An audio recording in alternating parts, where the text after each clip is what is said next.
हाँ भाई, क्या हाल है? शानदार। होमवर्क हो गया कंप्लीट? कितने स्टूडेंट्स हैं जो होमवर्क कंप्लीट कर चुके हैं?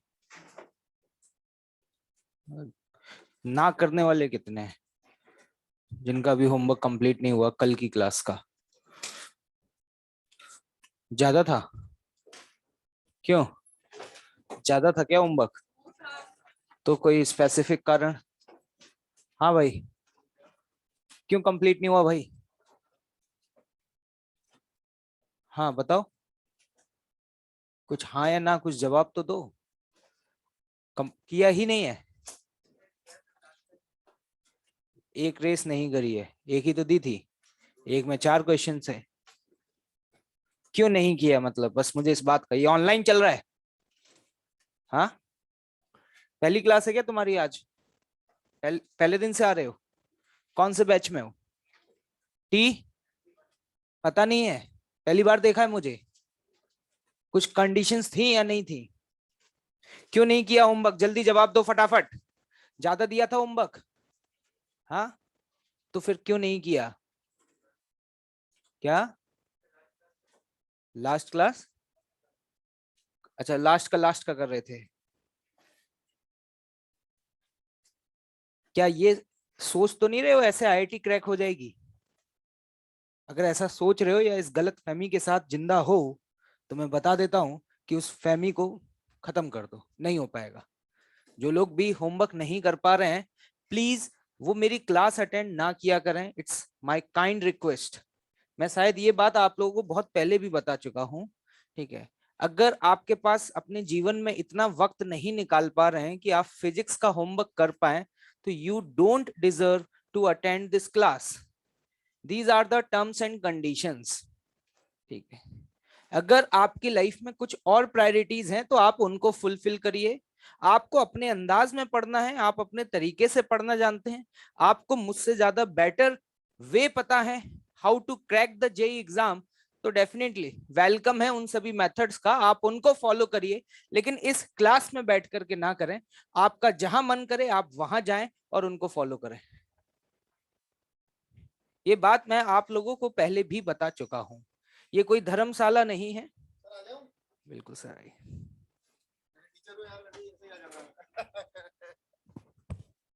2 मिनट चाहेंगे सर। आ जाओ बच्चों, जोरदार तालियां भाई।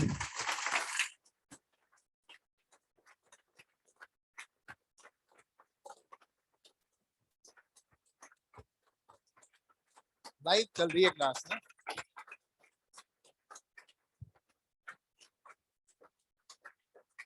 बस इतनी सी तालियां?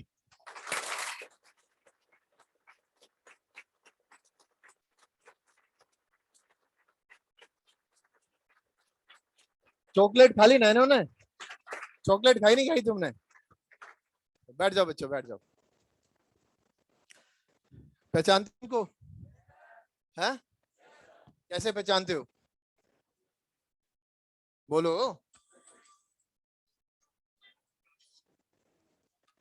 तो एक एक करके मैं सबसे एक्चुअली आपको इंट्रोड्यूस करवा दूं, राइट?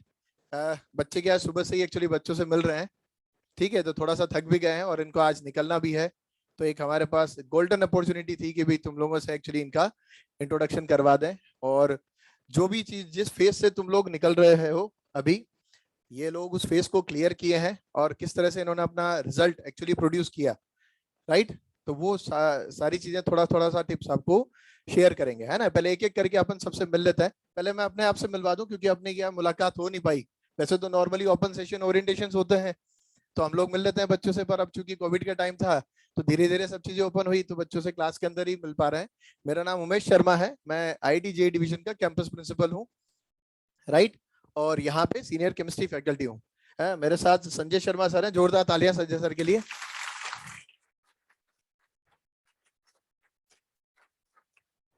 और हमारे टीम के कुछ मेंबर्स हैं, कुछ अभी एक्चुअली जो है कहीं बिजी हैं अभी अपने पास। तो ये मेंबर्स हैं, ये सब एक्चुअली हमारे जो है इनके मेंटर्स हैं। यही है, अभी तो कुछ बच्चे हैं जो आप जिनसे मिल पा रहे हो, कुछ और भी बच्चे हैं, राइट। तो मैं एक एक करके सबसे आपको इंट्रोड्यूस करवाता हूँ। हाँ बेटा Aditya. Hello, I am Aditya Gupta. I got All India rank 80.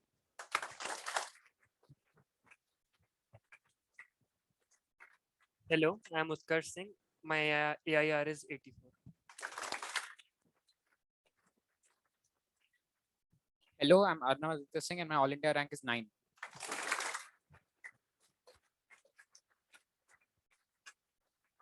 Hello, myself Prashit Srivastav, All India rank 25.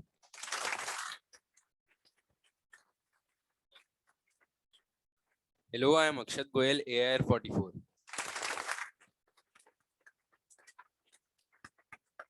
Hello, I am Om Agrawal, AIR 43.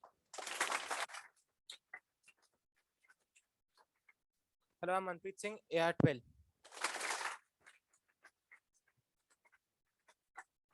I'm Divyan Singhal, AIR 48.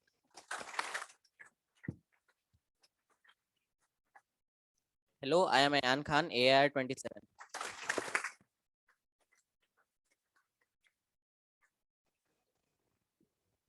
तो बच्चे आपने वैसे इनका नाम तो जान ही लिया, वैसे धीरे धीरे जो है आपको इनके पोस्टर्स भी दिख जाएंगे अभी यहाँ पे कुछ टाइम बाद, राइट।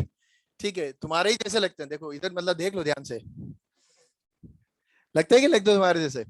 अब एक कॉमन सा पार्ट होता है या कॉमन सा सवाल होता है जो बच्चों का रहता है, जो इनको भी देखने को मिल रहा है और हमें भी काफी बच्चों से सुनने को मिलता है, वो रहता है कि सर ये बैकलॉग को कैसे कवर करें।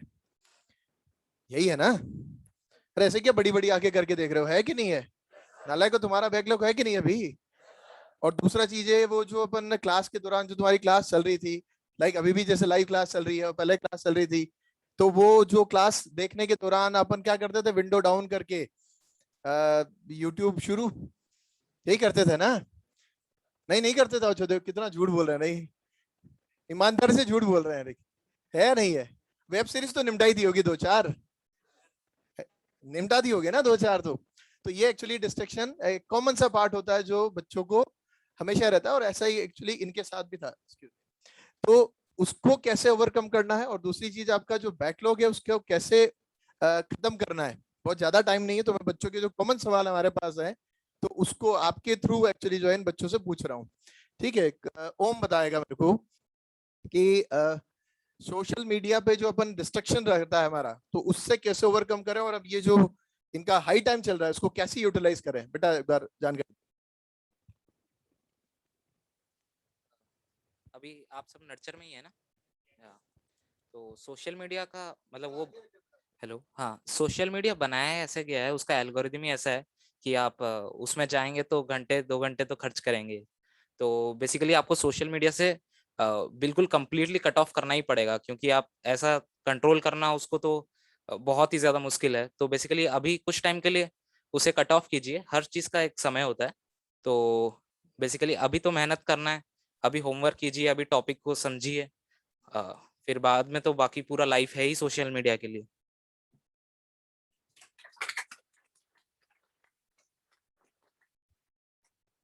अच्छा, मैं मनप्रीत से पूछूंगा एक्चुअली कि जो होमवर्क जैसे सर लोग यहाँ पे पूरी ईमानदारी से सारा काम कर रहे हैं, सब मतलब अच्छे से पढ़ा रहे हैं, सारी चीजें दे रहे हैं, ठीक है, तो एक होमवर्क जैसा अपना कभी नहीं हो पाता, ऐसा होता है ना? अच्छा, कभी करते नहीं होंगे होमवर्क, तो मतलब मुझे आवाज नहीं आ रही, मतलब गड़बड़ लग रहा है कुछ काम यार। बोले सर होमवर्क वो क्या होता है सर? होमवर्क करते कि नहीं करते तुम लोग? अब आई थोड़ी सी आवाज। तो जैसे होमवर्क अभी कंप्लीट नहीं हो पा रहा, तो उसको किस तरह से एक्चुअली अपने को कवर अप करना है, क्या चल रहता है। तो मनप्रीत एक बार ये बताओ यार कि जैसे होमवर्क अभी नहीं हो पाता तो उसको किस तरह से ये कवर अप करें उसको। तो बैकलॉग वगैरह बच जाता है, उसका एक जो सोल्यूशन है वो यही है कि अभी जो क्लास में पढ़ाया जा रहा है उसको पहले फोकस करके आगे क्लास के साथ बढ़ते रहें। जो बैकलॉग वगैरह काम है वो बीच में से बफर टाइम मिलता रहता है, तो उसको उस बफर टाइम के अंदर थोड़ा सा अपनी तरफ से एक्स्ट्रा टाइम निकाल के, थोड़ा सा आधा घंटा कम सो या कुछ और कुछ डिस्ट्रैक्शन कम कम करके टाइम एक्स्ट्रा निकाल के उसको बीच बीच में पूरा करेंगे। अगर अभी साथ में उसको लेके बैठ जाते हैं तो प्रॉब्लम ये हो जाती है कि जो अभी चल रहा है वो बात का बैकलॉग है और उसके आगे प्रॉब्लम होने लग जाती है।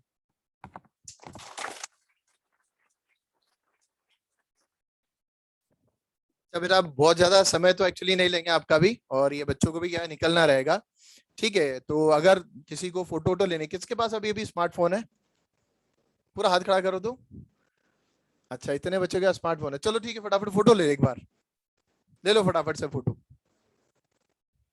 नहीं मैंने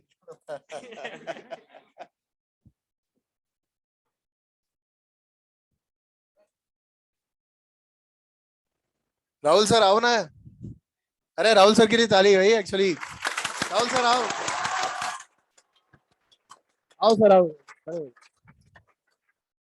शाबाश, इधर आओ बेटा, थोड़ा सा मैं भी इधर आ जाऊं, थोड़ा राहुल सर के साथ खड़े होने का मौका मिलता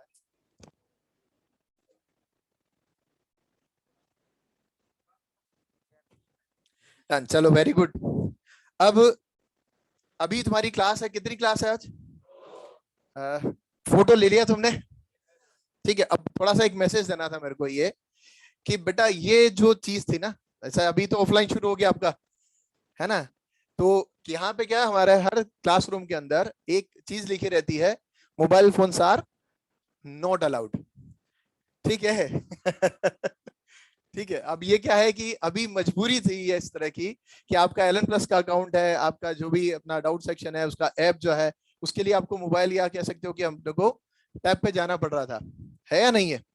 बट ये बच्चे अगर आप देखोगे यहाँ पे ध्यान से, ठीक है, तो दे हैव कंप्लीटली मतलब कह सकते हो केवल अपना इनका जो जूम अकाउंट था या इनका एलन डिजिटल अकाउंट था या कह सकते हो कि एलन प्लस का अकाउंट था, उसके अलावा और किसी तरह का कोई अकाउंट नहीं था। ठीक है, मतलब इवन फोन भी अगर आप देखोगे इनके, तो इन दैट केस ये जो केवल कीपैड वाला फोन रखते हैं, कौन सा, वो भी केवल घर पे बात करने के लिए, बाकी तो और कोई दिक्कत ही नहीं है। और रही बात किसी तरह की कोई जानकारी अगर चाहिए एडिशनल, तो बस उसी के लिए जो है इनका एंड्रॉइड फोन या कह सकते हो कि स्मार्टफोन काम आता था। ठीक है, बाकी अपना मतलब ये है इन्हीं का जो मैं वर्ड्स है मैं बता दूं आपको कि अभी जो आप लोग मेहनत कर रहे हो ना वो बेटा है एक्स। अगर आपने ये एक्स वाली मेहनत अभी नहीं करी तो आने वाले टाइम में जब नहीं हुआ तो ये आपका यही मेहनत 3x हो जाएगा। तो रादर देन 3x कवर करने की जगह पे अपन भी x ही कंप्लीट कर लें, क्यों, यही है ना, सही कह रहा हूं मैं? तो ये वाला चीज एक्चुअली जो है इन बच्चों ने भी किया, और डिस्ट्रैक्शन सबका रहता है। ठीक है, अपने को कैसे उस चीज को ओवरकम करना, और मतलब हम लोग ये चाहते हैं, मिलाने का उद्देश्य यही था कि आप इन सबको देख लो। ठीक है, और यही एक्सपेक्टेशन आप लोगों से भी है, क्योंकि हमारे सर लोग वगैरह बहुत जबरदस्त खतरनाक रूप से मेहनत कर रहे हैं। ठीक है, हमें वही एक्सपेक्टेशन आप लोगों से भी है कि आप लोग भी उसी तरह से साथ में लगो। ठीक है ना, और आने वाले टाइम में, जैसे आने वाले टाइम में आप लोग भी यहाँ पे ऐसे ही खड़े रहो, और बाकी जो बच्चे सामने रहेंगे वो आपके लिए ताली बजाते रहे। राइट, तो सबको एक्चुअली जो है ऑल द बेस्ट इस चीज के लिए, है ना? ठीक सर, एनीथिंग एल्स? हाँ, कॉन्ग्रेचुलेशन सब भाई, ये बात बहुत बड़े, कौन बोला कॉन्ग्रेचुलेशन? एक बार सब जोर से बोल दो यार कॉन्ग्रेचुलेशन। ये बात, थैंक यू सो मच बच्चों, गॉड ब्लेस। चलो बच्चों ना, thank you Rahul sir.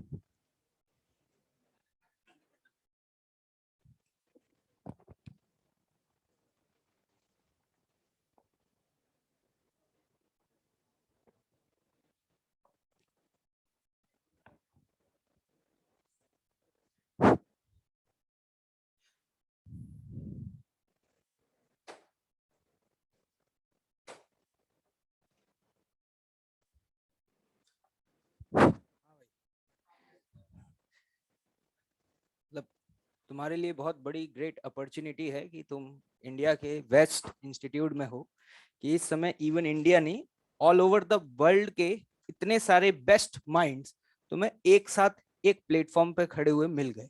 Otherwise ये मिलना भी पॉसिबल नहीं। ठीक है, जितने भी स्टूडेंट्स थे ऑब्वियसली सर ने आप लोगों को बात बताई, अगर आप किसी एक स्टूडेंट से पूछ लेते ना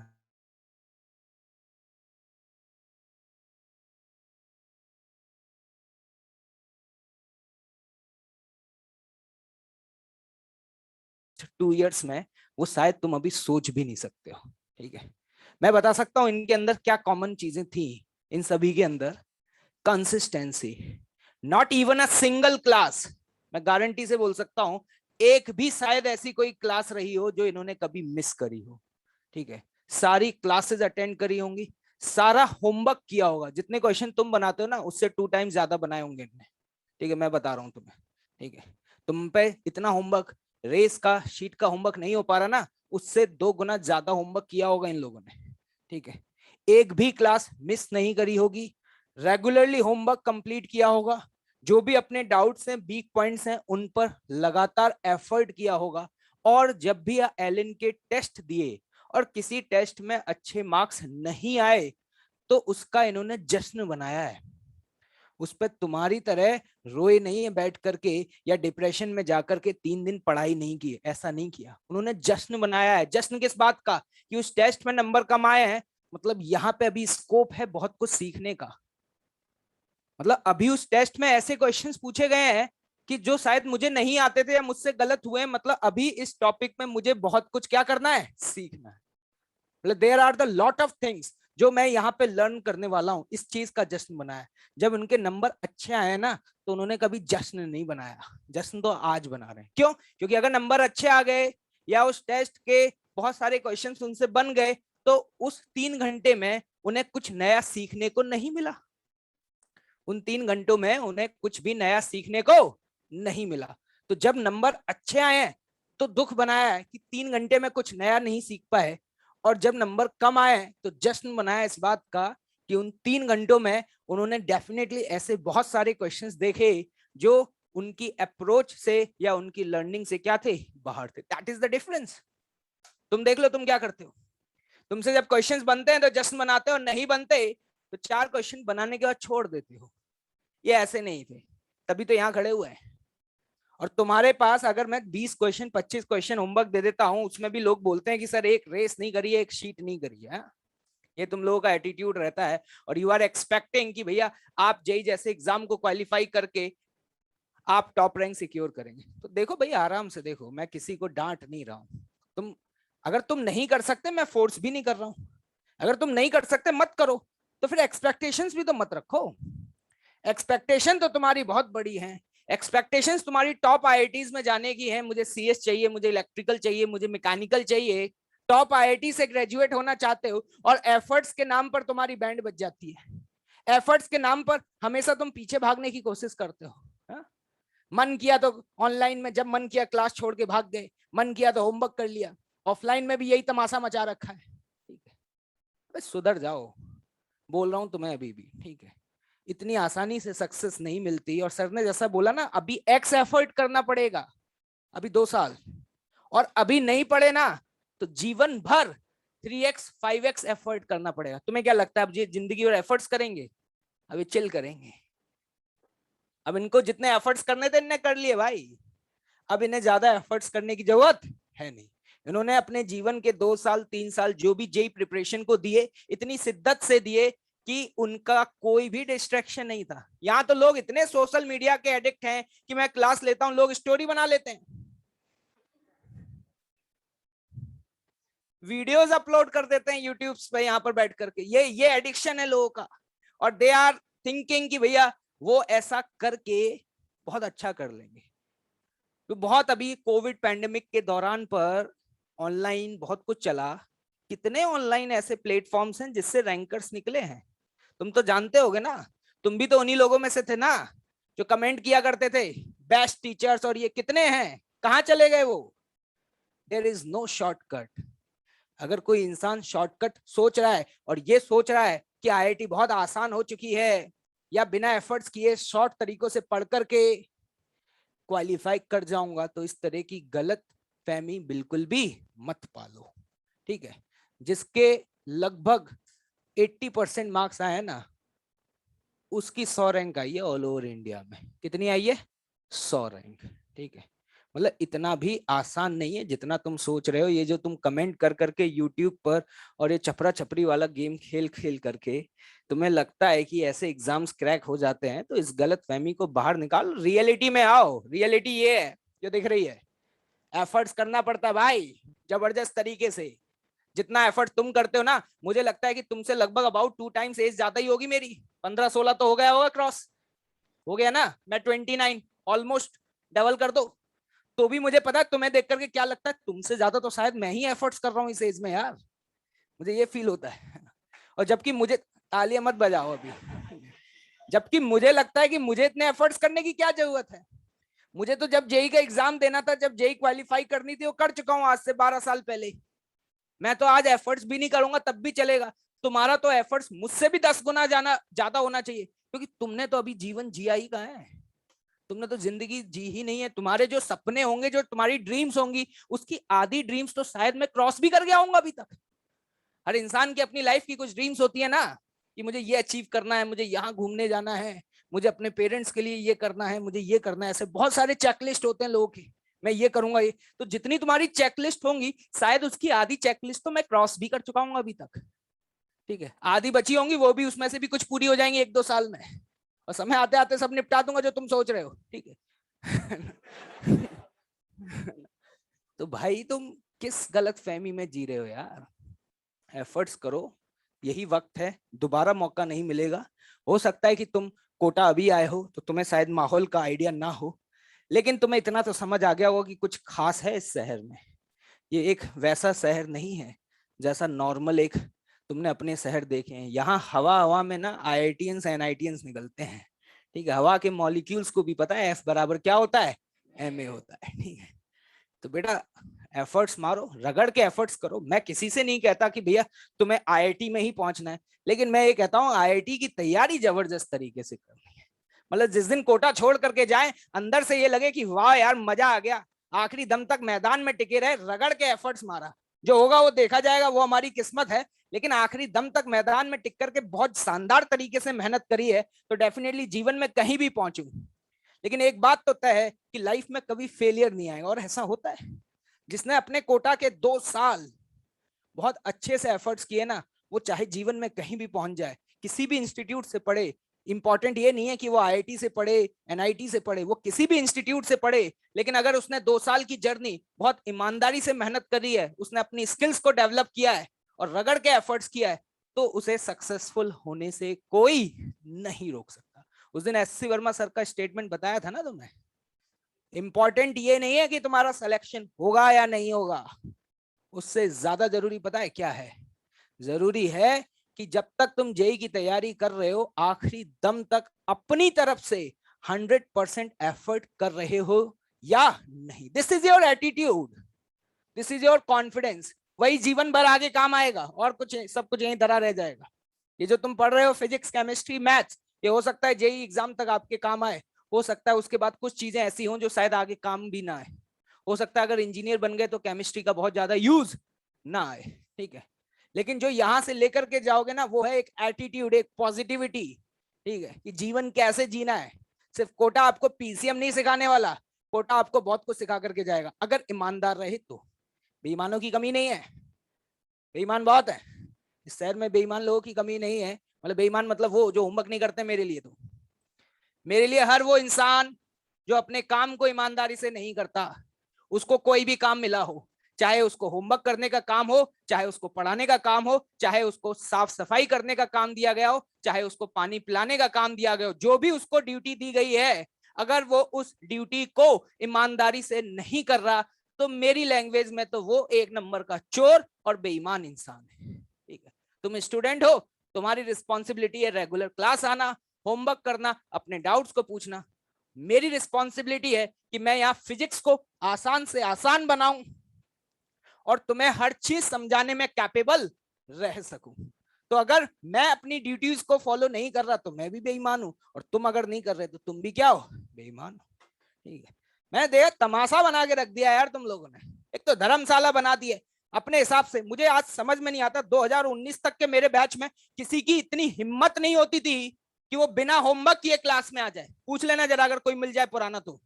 और अगर आता था ना तो भाई साहब रगड़ के रख देता था, रगड़ के, ठीक है। अब मैं ज्यादा पनिश वगैरह नहीं करता हूँ, थोड़ा सीनियर हो गया हूं तो अच्छा नहीं लगता कभी पकड़ के पीट पाट दूं, है ना। पहले नया नया खून था तो पहले तो मैं लगा भी देता था, लेकिन अब लगता है कि ठीक है भाई, एक औदा है, एक और है, उसको क्रिएट रखो, क्या अच्छा लगता है। मतलब सोचते ही नहीं थे वो लोग कि होमवर्क नहीं करना, ठीक है, करना है। और नहीं कर पाए तो ईमानदारी से सच बोलते थे, झूठ कभी नहीं बोला। मैंने अगर पूछा कि होमवर्क नहीं किया, हाँ सर नहीं कर पाए, दैट्स ऑल। ये नहीं है कि नहीं भी किया और झूठ और बोल रहे हैं। जो इंसान अपनी गलतियों को एक्सेप्ट ही नहीं कर पा रहा, वो आगे कैसे बढ़ेगा? तो सुधर जाओ। मैं बता दे रहा हूं, 2 साल की जर्नी में ईमानदारी से अगर तुमने होमवर्क कर लिया ना, एफर्ट अपने कंफर्ट जोन से बाहर निकल के कर लिया, तो चिल करना 2 साल बाद। मैं कहाँ कह रहा हूँ कि जेई में जाने के बाद तुम्हें बहुत एफर्ट मारना, मत मारना। तुम्हारा जो इंटरेस्ट हो, तुम्हारे जीवन की जो ख्वाहिशें हो, तुम्हारा जो पैशन हो, उसको फॉलो करना। लेकिन एक बार लाइफ में एक अच्छा स्टेप तो प्रोवाइड कर लो, मिल तो जाए, उसके बाद कर लेना। चलो लाओ भाई डिस्कशन शुरू करें, ये सब तो चलता रहेगा, क्यों भाई? करो भाई करो एफर्ट्स, मजा तभी आएगा पढ़ने और पढ़ाने में। इतना लेट कैसे आ रहे हो? अच्छा, कोई और अच्छा बहाना नहीं मिला? चलो बैठो जल्दी।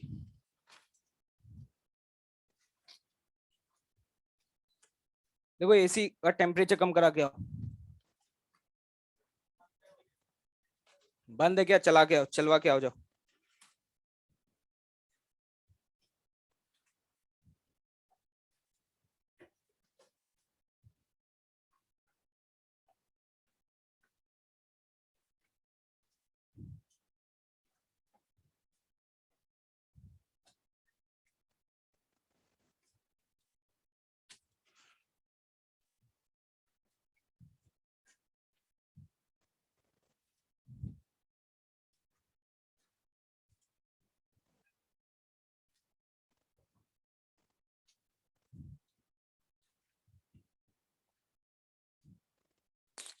तो ये टेंट्रम है फालतू के,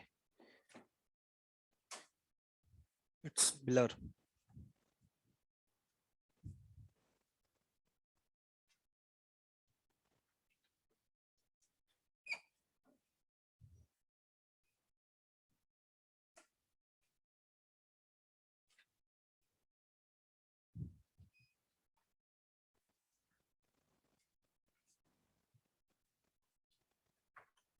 हाँ भाई, कौन सा रेस था भाई? चलिए डिस्कशन स्टार्ट करते हैं, काफी समय निकल चुका है। Race number 38, yes. Question number 7 graph का क्वेश्चन है, जरा ध्यान से देखिएगा। किसी को डाउट है क्या? ये एफएक्स ग्राफ नहीं है, कौन सा ग्राफ है? एफटी ग्राफ है। क्या आपको पता है एफटी का ग्राफ क्या देता है आपको? चेंज इन मोमेंटम देता है, ठीक है। अगर आपको लग रहा हो कैसे सर, तो मैं आपको याद दिलाना चाहूंगा, आपने न्यूटन सेकंड लॉ पढ़ा है, तो फोर्स बराबर क्या होता था? DP by DT. यहां पे लिख सकते हैं F D equals to DP. इसको क्या कर देंगे? इंटीग्रेट। क्या बात समझ आ रही है जनाब? तो जरा ध्यान से देखना, ये क्या है? ये एरिया अंडर द कर्व, और यहां से क्या मिलेगा? Change in momentum. तो याद रखिएगा, अगर y एक्सिस पे फोर्स है और x एक्सिस पे टाइम है, तो उसका एरिया अंडर द कर्व हमें चेंज इन मोमेंटम देता है, मतलब m into V final minus V initial. क्या ये बात समझ आ रही है? तो क्या आप यहाँ पे वर्क डन पूछा गया है, इनिशियली पार्टिकल कहां से स्टार्ट हुआ है? रेस्ट से। तो हम ये कह सकते हैं इनिशियल वेलोसिटी तो क्या है? 0। क्या आपको उसका एरिया दिखाई दे रहा है? ऊपर वाले एरिया को पॉजिटिव लेना और नीचे वाले एरिया को नेगेटिव लेना। तो ऊपर वाला एरिया है 40 माइनस नीचे वाला एरिया 10। मेरे हिसाब से एरिया 10 आ रहा है, सॉरी 30। कितना आ रहा है? 30 बराबर क्या लिखोगे? Mass into velocity. क्या यहां से आपके पास वेलोसिटी आ जाएगी? 30/5 कितना आ गया? 6। हमने कल पढ़ा था वर्क एनर्जी थ्योरम, क्या आप लोगों को याद है? वर्क एनर्जी थ्योरम का स्टेटमेंट क्या था? Work done by all the forces equal to change in. तो हम यहां पे बोल सकते हैं जितने भी फोर्सेस लग रहे हैं, हाफ एम वी फाइनल का स्क्वायर माइनस इनिशियल का स्क्वायर। क्या मुझे लगता है आंसर आ चुका है? क्वेश्चन नंबर 8 जिसको डाउट हो सिर्फ हैंड रेज कर देना, ठीक है। क्वेश्चन नंबर 9 देखिएगा ध्यान से, एक लाइन का क्वेश्चन है। क्वेश्चन में लिखा हुआ है कि जो ब्लॉक है ना वो कार्ड के रिस्पेक्ट में स्टेशनरी है। क्या है? स्टेशनरी। स्टेशनरी का मतलब क्या हुआ जनाब? हाँ, रेस्ट पर है। मतलब हम ये कह सकते हैं ये रहा हमारे पास इंक्लाइन प्लेन, ये रहा एंगल 37 डिग्री, ये रहा ब्लॉक। मतलब ये जो ब्लॉक है ये वेज के रिस्पेक्ट में स्लिप नहीं कर रहा है, ये दिया हुआ है। तो इसका मतलब है कि जैसे जैसे कार्ड आगे बढ़ रहा होगा क्या ये ब्लॉक भी आगे मूव कर रहा होगा? ठीक है, एक बात बताना, work done by normal force पूछा गया। एक बात बताओ, इसके ऊपर कितने भी फोर्सेस लग रहे हो, क्या कह रहा हूं, कितने भी फोर्सेस लग रहे हो, ठीक है, हमसे नॉर्मल फोर्स का वर्क पूछा है पहले 2 सेकंड्स में। कितने सेकंड्स में? पहले 2 सेकंड में। एक बात बताओ, 5 से मूव कर रहा है, कितने से? 5 से। 2 सेकंड में स्पीड कितनी हो जाएगी? u प्लस ए इंटू टी, क्या 10 हो जाएगी? क्योंकि ये टर्म क्या है? 0। मैं यहाँ पे लिखूंगा work done by normal force plus work done by gravity equals to क्या लिखूंगा? Change in kinetic energy. Gravity का वर्क तो क्या हो जाएगा? क्यों? क्योंकि वो ऊपर नीचे मूव नहीं कर रहा। तो काइनेटिक एनर्जी का चेंज हमें लिखना आता है। मास दिया हुआ है क्या? हाफ। मास कितना है? Half into V square. V square कितना? 10 का स्क्वायर मतलब 100। कितना आ गया? खत्म, खत्म हो गया। Work energy theorem, this is the work done by normal force. ये क्या आ गया? Work done by normal force. समझ में आया क्या किया है? मैंने कहा कि इस ब्लॉक के ऊपर 2 ही फोर्स लग रहे हैं, एक नॉर्मल और एक ग्रेविटी। इसके अलावा और कोई फोर्स? लोगों ने कहा फ्रिक्शन। मैंने कहा नहीं, क्योंकि क्वेश्चन में मेंशन है कि सारी सरफेसेस क्या है? स्मूथ है। तो मैंने कहा 2 ही फोर्सेस का वर्क होगा, work done by normal plus work done by gravity बराबर चेंज इन। ग्रेविटी का वर्क तो 0 होगा, क्योंकि ना तो ब्लॉक नीचे गया है ना ब्लॉक ऊपर गया है। तो जो भी वर्क हुआ, या हम कह सकते हैं जो भी काइनेटिक एनर्जी में चेंज आया, क्या वो पूरा का पूरा वर्क नॉर्मल का है या नहीं है? हाँ। अरे स्यूडो क्यों लगाऊंगा? ग्राउंड फ्रेम में लगा रहा हूं वर्क एनर्जी। स्यूडो क्या होता है? स्यूडो क्या होता है? हाँ, कार से कहां देखा? मैंने बोला कि कार से देखा। चीजों को आसान बनाना है बेटा, कॉम्प्लिकेट नहीं करना। ये रहा ग्राउंड से देख रहा है, ठीक। Work done by force of gravity क्या हो जाएगा? 0। Net work done from the ground frame, यही आंसर आएगा, क्योंकि ग्रेविटी का तो वर्क वैसे भी क्या है? 0 है। Work done from the frame of the car, अगर किसी को कार में बिठा दिया जाए तो उसके फ्रेम में चल रहा है, रुका हुआ है? अगर रुका हुआ है तो what is the change in kinetic energy? अगर चेंज इन काइनेटिक एनर्जी 0 है तो वर्क डन क्या होगा? 0। क्या ये बात क्लियर है? Next question number 10।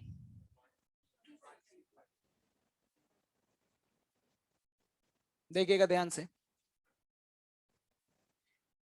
एक पार्टिकल है जिसको ए से बी लेके गए। कहां से कहां ले गए? ए से बी।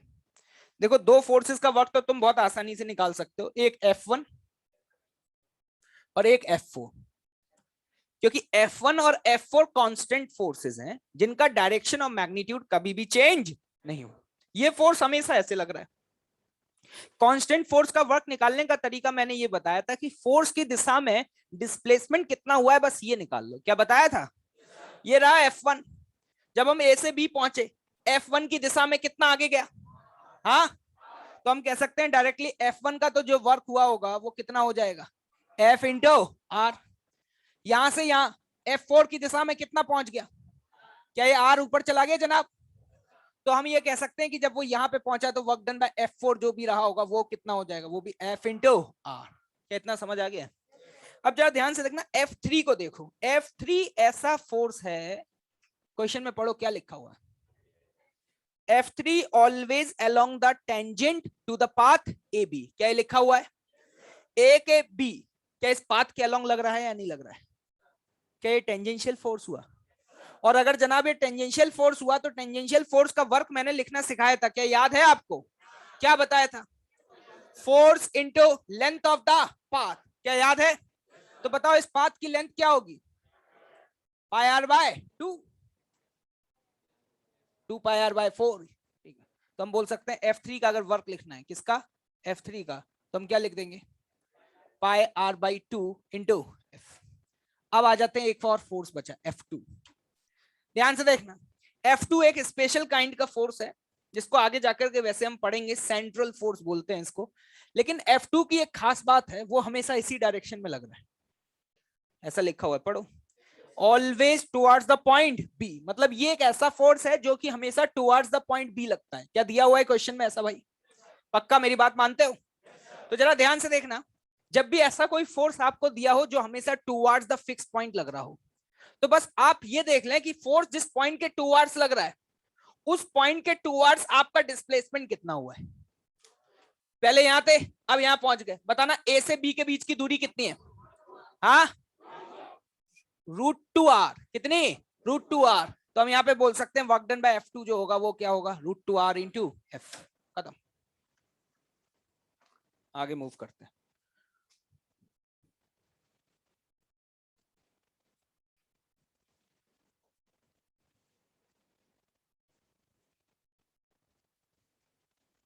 नेक्स्ट, रेस नंबर कौन सा था? करके आए हो?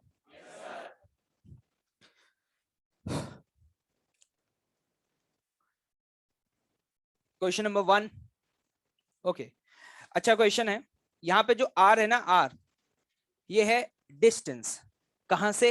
ओरिजिन से। पोजीशन वेक्टर पढ़ा है? पोजीशन वेक्टर कभी पढ़ा हो शायद। पोजीशन वेक्टर लिखा करते थे ऐसे, x i cap plus y j cap, याद आ रहा है? तो यहाँ पे जो R दिया हुआ है ना, ये R क्या है? पोजीशन वेक्टर है। और पोजीशन वेक्टर आप होपफुली जानते होंगे।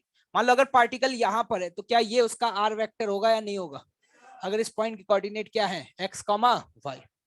ठीक, तो ध्यान से देखना, एक पार्टिकल है, उस पर जो फोर्स लग रहा है, उस फोर्स के बारे में इन्होंने दिया हुआ है, कितना है? a/r² into this one. ठीक, ये तो डायरेक्शन बता रहा है, ये उसका मैग्नीट्यूड है, ये उसका क्या है? मैग्नीट्यूड है। और उस बॉडी को हम 1,0 से 3,4 पे लेके गए। 1,0 से कहां ले गए हैं? 3,4। मुझे एक बात बताओ, जब वो 1,0 पर है तो ओरिजिन से उसका डिस्टेंस कितना है? 1। जब वो 3,4 पर है तो ओरिजिन से उसका डिस्टेंस कितना है? 5। मतलब हम ये कह सकते हैं कि ओरिजिन से पहले वो 1 मीटर की दूरी पे था, बाद में वो कितनी दूरी पर है? 5। ये एक वेरिएबल फोर्स है। अगर इसका आप वर्क कैलकुलेट करना चाहते हो तो हम लिखते हैं integral of F vector dot dr vector. ये रहा आपके सामने F वेक्टर। क्या है? F vector. या इसको F डॉट dr को खोलना चाहते हो, या ऐसे ही लिखो एक बार, ये तो आएगा क्या? a/r² into r cap dot dr vector. ये समझ में आया कि नहीं आया? मैंने बस वैल्यू पुट करी है। लेकिन इंटरेस्टिंग बात ये है, इसका तो मैग्नीट्यूड क्या होगा? 1। ठीक है, और ये r कैप dr के डायरेक्शन में ही होगा। r कैप एक यूनिट वेक्टर है जो किसके डायरेक्शन में है? r के डायरेक्शन में। तो a डॉट b क्या होता है? ab cos theta. तो अगर यहाँ पे ओपन करोगे तो a/r², ये तो कांस्टेंट है, बाहर आ गया, अंदर सिर्फ क्या बचेगा? dr। नहीं आया होगा समझ? कैसे किया बता देता हूं, देखना। इसका कैसे लिखोगे? r कैप का मैग्नीट्यूड इंटू dr का मैग्नीट्यूड इंटू cos थीटा, ऐसे लिखोगे। ये क्या है? 1। थीटा 0, तो cos थीटा 1। तो बचा क्या? सिर्फ dr, वही लिखा हुआ है। इसको इंटीग्रेट करना है, कहां से कहां तक? 1 मिनट, ये r² तो अंदर रहेगा ना, सॉरी। dr अपॉन r², 1 से 5। क्या इंटीग्रेट कर पाओगे? इसको अगर इंटीग्रेट करें तो ये आएगा 1/r, upper limit 5, lower limit 1। क्या आगे फर्दर सॉल्व कर पाएंगे? ये फोर्स को लिखने का एक तरीका है r के फॉर्म में। किसके फॉर्म में? r के फॉर्म में। अगर इस तरीके का एक्सप्रेशन दिया हो तो डरने की जरूरत नहीं है। ठीक है,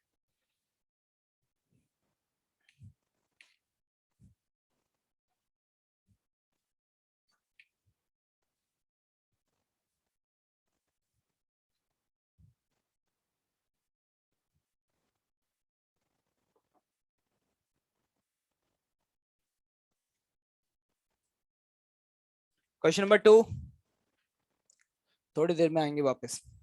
क्वेश्चन नंबर 3।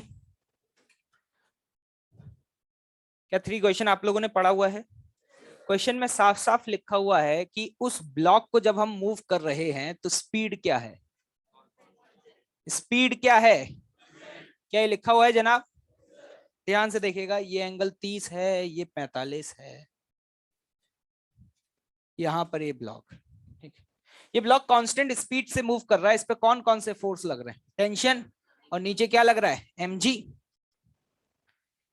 हमसे ये पूछा जा रहा है मैन ने कितना वर्क किया, मैन ने कितना वर्क किया, मैन यहाँ पे फोर्स लगा रहा होगा या नहीं लगा, लेकिन वही फोर्स इसमें किसके बराबर होगा, टेंशन के बराबर। अगर हम टेंशन का वर्क कैलकुलेट कर लें तो वही वर्क किसका होगा, मैन का होगा। अब टेंशन का कैसे कैलकुलेट करें, जरा ध्यान से देखना। एक बात बताओ, क्या work done by tension force plus work done bye mg बराबर चेंज इन काइनेटिक एनर्जी लिखोगे? ये तो क्या है, जीरो, क्योंकि स्पीड क्या है, कांस्टेंट। अगर स्पीड कांस्टेंट है तो काइनेटिक एनर्जी में कोई भी चेंज नहीं आएगा। क्या ये बात समझ आ रही है? ग्रेविटी का वर्क लिखना है तो मान लो पहले ये वाली लेंथ L1 थी, कितनी थी, L1, ये आगे गया, अब ये लेंथ कितनी हो गई, L2। तो लेंथ में कितना चेंज कितने का आया, तो जो भी लेंथ में चेंज आया है इसका मतलब ब्लॉक उतना ही यहां से क्या आया है, ऊपर। अगर मैं जनाब आपसे ये पूछूं कि ये बताओ कि यहां से ब्लॉक कितना ऊपर आया, तो कितना बोलोगे तुम? क्या तुम L2 माइनस L1 बोलोगे या नहीं? अगर तुम्हें L2 माइनस L1 की वैल्यू पता चल जाए, क्या ग्रेविटी का वर्क पता चल जाएगा? अगर तुम्हें ग्रेविटी का वर्क पता चल गया, क्या टेंशन का वर्क पता चल जाएगा? तो हमें L2 माइनस L1 की वैल्यू निकालनी है। क्या करना है, L2 माइनस L1 की वैल्यू निकालनी है। ये एक बहुत सिंपल सी मैथ्स है जो आप खुद कर सकते हैं। मान लो अगर मैं इस डिस्टेंस को x बोलूं, ये एंगल 45 है, क्या ये भी x होगा? ये x तो ये भी, तो L1 कितना होगा, L1 कितना होगा, √2x। क्या समझ में आया? ठीक है, ओके। अब देखना ध्यान से, ये डिस्टेंस कितना दिया हुआ है, 2। अब जरा इस ट्रायंगल में देखना, इस ट्रायंगल में ध्यान से देखना, इस ट्रायंगल में क्या tan 30 का वैल्यू बराबर परपेंडिकुलर अपॉन बेस लिख सकता हूं? tan 30 का वैल्यू कितना है? क्या इसको सॉल्व करके तुम x की वैल्यू निकाल पाओगे? इसको अगर हम सॉल्व करें तो जल्दी से बताना, यहां से x की वैल्यू क्या आती है, 2/√3 - 1। देख लेना भाई, कैलकुलेशन आपकी स्ट्रांग है। क्या x की वैल्यू आ गई? कैसे सॉल्व किया, समझ आ रहा है? एक बात बताओ, x पता चल गया, क्या L1 पता चल गया? और जिसको L1 पता है उसको L2 भी पता है, उसको L2 भी पता है। कैसे पता है? एक बात बताओ, क्या यहाँ पे तुम ये लिख सकते हो sin 30, कौन सा 30 बराबर क्या होता है, x/L2। sin 30 की वैल्यू कितनी है, तो यहां से L2 की वैल्यू कितनी आ गई, 2x। नहीं आया समझ? अरे आया कि नहीं आया?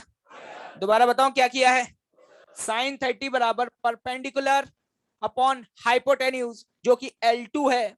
sin 30 का वैल्यू 1/2, L2 का वैल्यू 2x, L2 का वैल्यू 2x है, L1 का वैल्यू √2x है। क्या आप यहां इन वैल्यूज को पुट कर सकते हैं? आप क्या लिखेंगे यहां पे, 2x माइनस √2x। क्लियर? ये पता चल गया। क्या ग्रेविटी का वर्क पता चल गया आपको? जल्दी से बताओ, ग्रेविटी का वर्क क्या लिखोगे, -mg into L2 minus L1। क्या टेंशन का वर्क आ जाएगा? x की वैल्यू पता है, आप बाद में पुट कर देना, you will get the answer.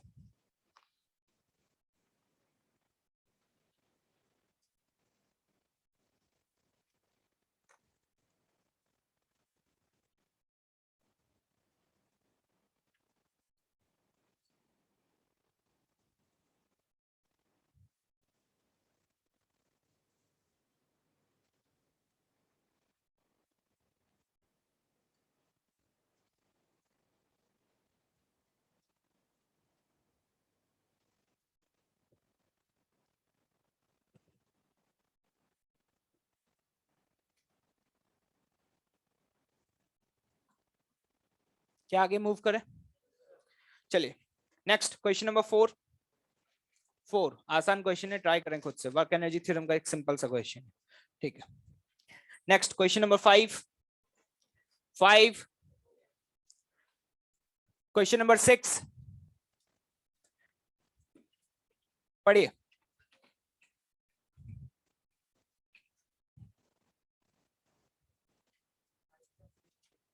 करो खुद से।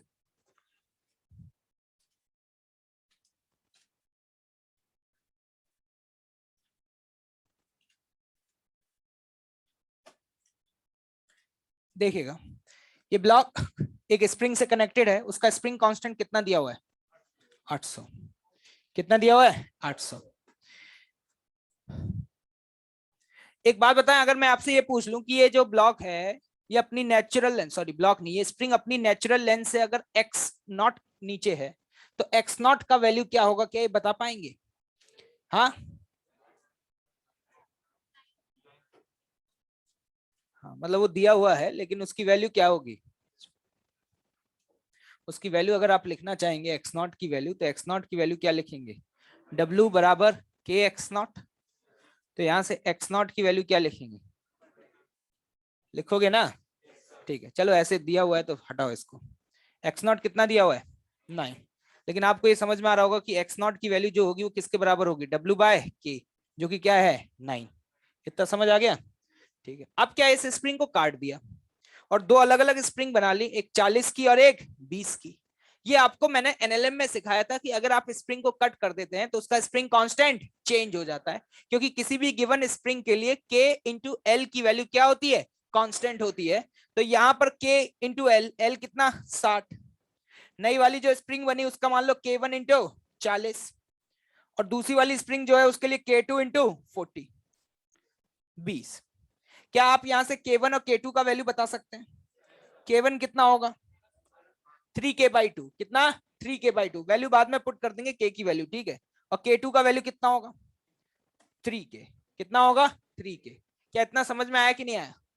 अब ध्यान से देखना, अगर मैं आपसे ये पूछूं कि अभी ये जो ब्लॉक आपको दिखाई दे रहा है इसके लिए स्प्रिंग कितना खींचेगी, तो अब यहाँ पे स्प्रिंग पर दो फोर्स लगेंगे। एक इधर वाली स्प्रिंग लगाएगी जो कि कितना लगाएगी? 3k/2 इंटू एक्स, अरे लगाएगा या नहीं? और एक इधर वाला स्प्रिंग लगाएगा जो कि कितना लगाएगा? 3k into x. इधर वाली स्प्रिंग का फोर्स ये रहा, इधर वाली स्प्रिंग का फोर्स ये रहा, और नीचे क्या लग रहा है? W। तो अभी मैं बोलूंगा नीचे वाला फोर्स बराबर ऊपर वाला फोर्स, नीचे वाला फोर्स बराबर ऊपर वाला फोर्स। तो ऊपर वाला फोर्स कितना है? क्या समझ आ रहा है? बताना यहां से x की वैल्यू क्या आ रही है? नहीं, इसके टर्म्स में बताओ कितनी आ रही है? 2w divided by 9k। क्या ये आ रही है? जरा ध्यान से देखना, तुम्हें w बाय k की वैल्यू ऑलरेडी पता है कितनी है? 9 है। तो क्या तुम यहाँ पे x की वैल्यू 2 लिख सकते हो? नहीं आया समझ?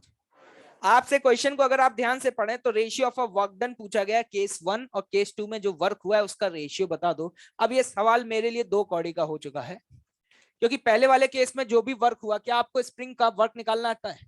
हाफ के एक्स नॉट का स्क्वायर, ठीक है। क्या क्लियर है? दूसरे वाले इस केस में एक स्प्रिंग वर्क करेगी या दो स्प्रिंग? क्या लिखेंगे? हाफ। इस वाली स्प्रिंग का वर्क क्या लिखोगे? 3k/2 इंटू एक्स स्क्वायर, बाद में लिख दूंगा। इस वाली स्प्रिंग का k क्या है? 3k into x. एक्स कितना है इसमें? 2 का स्क्वायर। डिवाइड मार दो, वैल्यू पुट करने की जरूरत नहीं है, के वे क्या हो जाएगा? कैंसिल आउट हो जाएगा। नहीं आया समझ? क्यों नहीं हुआ था भाई? कितने लोगों से हुआ था? ठीक,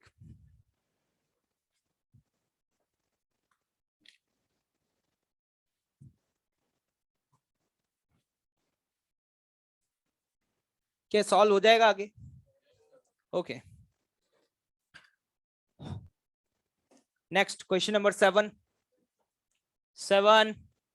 किसी को डाउट? पढ़ नहीं रहा क्या? हाँ, क्या पढ़ रहा है? क्लास में कराया ये question?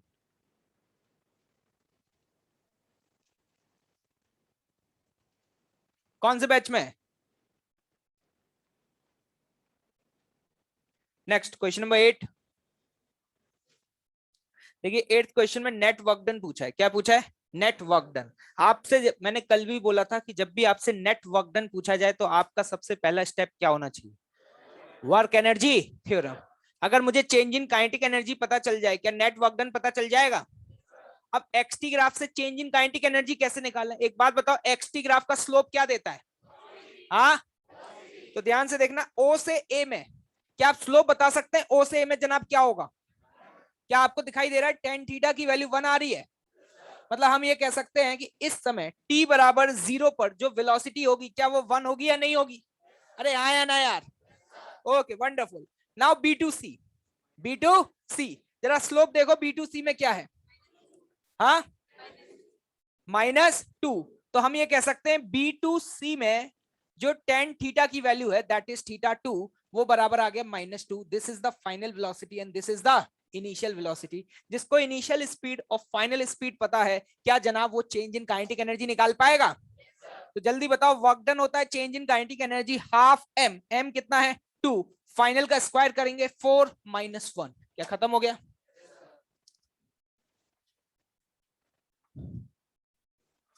Next question number 9। Question number 9 को करने का सबसे बढ़िया तरीका क्या है? ग्राफ बना दो। जो बोला गया है उसके करस्पॉन्डिंग क्या बना दो? ग्राफ बना दो। अगर ग्राफ बना दोगे क्या 1 मिनट में सॉल्व हो जाएगा? जैसे कि क्वेश्चन को अगर ध्यान से पढ़ें तो मैं यहाँ पे ग्राफ बनाने जा रहा हूँ f वर्सेस x का। किसका जनाब? f वर्सेस x का। फोर्स लीनियरली इंक्रीज कर रहा है 0 से। कब तक इंक्रीज किया? कितनी हो गई ये वैल्यू? 24। क्या क्लियर है? इसके बाद ये वैल्यू अगले 8 तक क्या रही? कांस्टेंट रही। ऐसा मैं बोल रहा हूं या क्वेश्चन में लिखा है? क्वेश्चन में लिखा है, ठीक है। उसके बाद ये डिक्रीज। लोग कहते हैं कि सर आपने स्ट्रेट लाइन क्यों बनाया? क्योंकि बोला है लीनियरली इंक्रीज कर रहा है। क्या कर रहा है? लीनियरली इंक्रीज कर रहा है। उसके बाद क्या किया? ये डिक्रीज किया। क्या क्लियर है जनाब? ये रहा 13।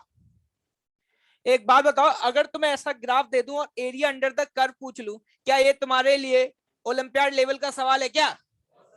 अगर ये ग्राफ देकर के क्वेश्चन पूछता तो क्या कर पाते? यही है। कितने लोगों से हुआ था? Okay great, it was the question number 9।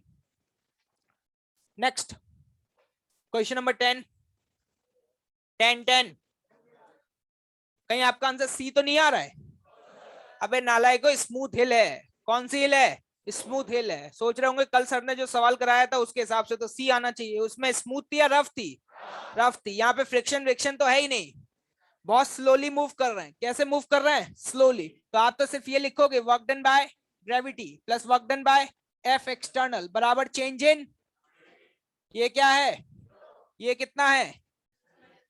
mgh। खत्म हो गया क्या? क्या चूरन सवाल है? कितने लोगों का पहली बार में सी आ गया था? सी आया था तुम्हारा? कोई दिक्कत नहीं। 11 क्वेश्चन नंबर 11। क्या ये भी, क्या हमें ये सोचना है कि ये कौन से पाथ पे चल रहा है? क्या इस पाथ का नाम क्या, इससे कोई लेना देना है? कल तुम्हें वर्क एनर्जी थ्योरम में आपको क्या उसकी ब्यूटी बताई थी या नहीं बताई थी? आज समझ में आ रही होगी इस ब्यूटी की इंपॉर्टेंस। क्या ये इस पाथ पे म्यू की वैल्यू क्या है, नॉर्मल क्या है, क्या इन सब से अपन को कोई लेना देना? हम सीधे लिखेंगे। क्वेश्चन में साफ साफ लिखा हुआ है जनाब, कुछ लिखा हुआ है कांस्टेंट स्पीड। क्या लिखा हुआ है? तो मैं बोलूंगा work done by friction plus work done by normal plus work done by gravity.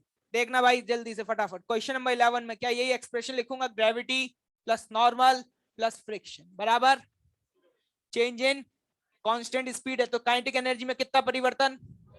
एक बात बताना, नॉर्मल का वर्क डन, फ्रिक्शन का पता नहीं, एच हाइट नीचे आया, कि ग्रेविटी का वर्क पता है? क्या खत्म हो गया क्या भाई?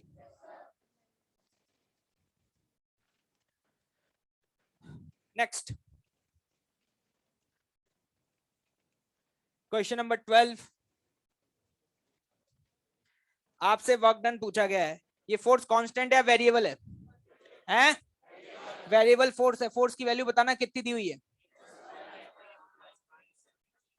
लोग कहते हैं अरे सर बहुत टाइम लगेगा। मैंने कहा कुछ नहीं, इसको इंटीग्रेट करना है, वर्क डन कैलकुलेट करना है। एक बात बताना, वर्क डन का मतलब क्या है? X square dx plus Y square dy। क्या ऐसे लिख सकते हैं?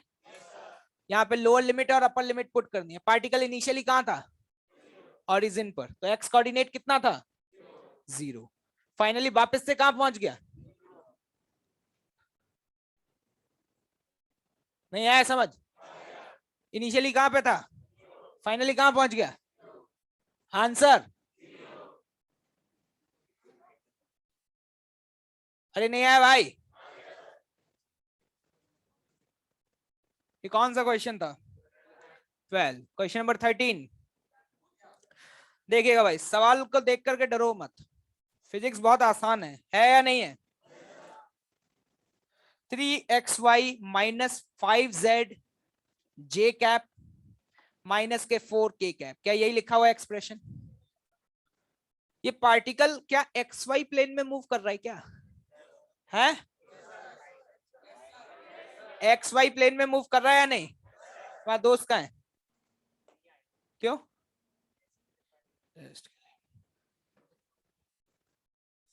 कंट्रोल।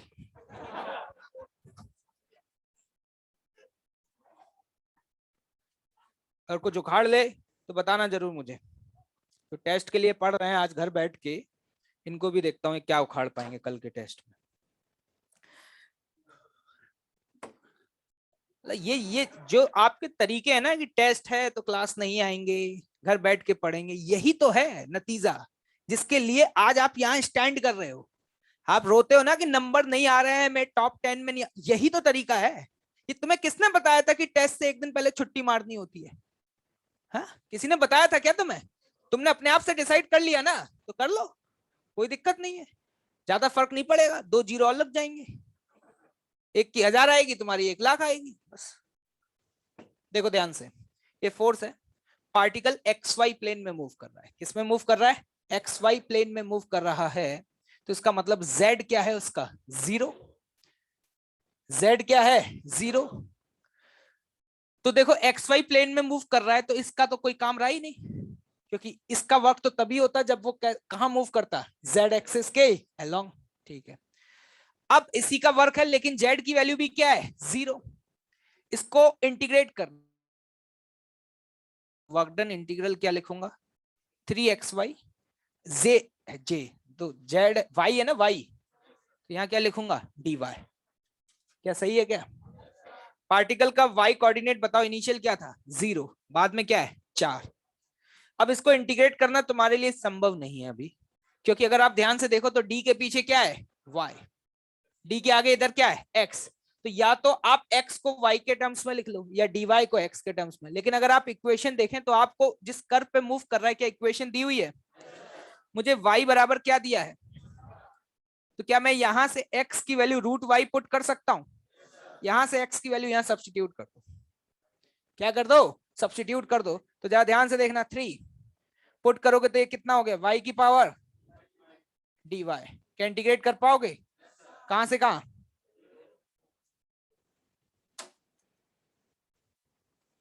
हो जाएगा solve? It was the question number 13।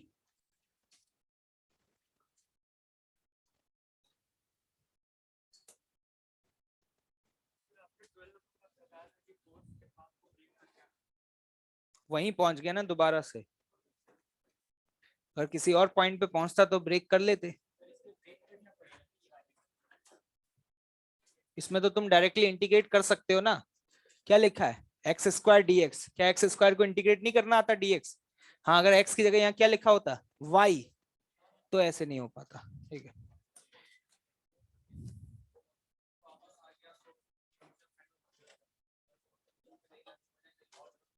तो इंटीग्रेट करते, जो भी कोऑर्डिनेट होता लिख देते उसका। मान लो किसी और पॉइंट पे होता तो उसका कोई ना कोई तो x कोऑर्डिनेट होता ना, तो वो लिख देते यहाँ पे, और यहाँ पे भी लिख देते, खत्म हो गया।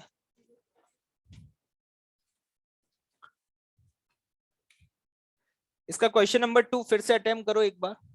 ठीक है, सोचो, बहुत आसान क्वेश्चन है। ठीक है, और कुछ पूछना है क्या इस रेस में? ठीक है भाई, ये लीजिए। और क्या दिया था? शीट निकालिएगा, फटाफट निकालें भाई।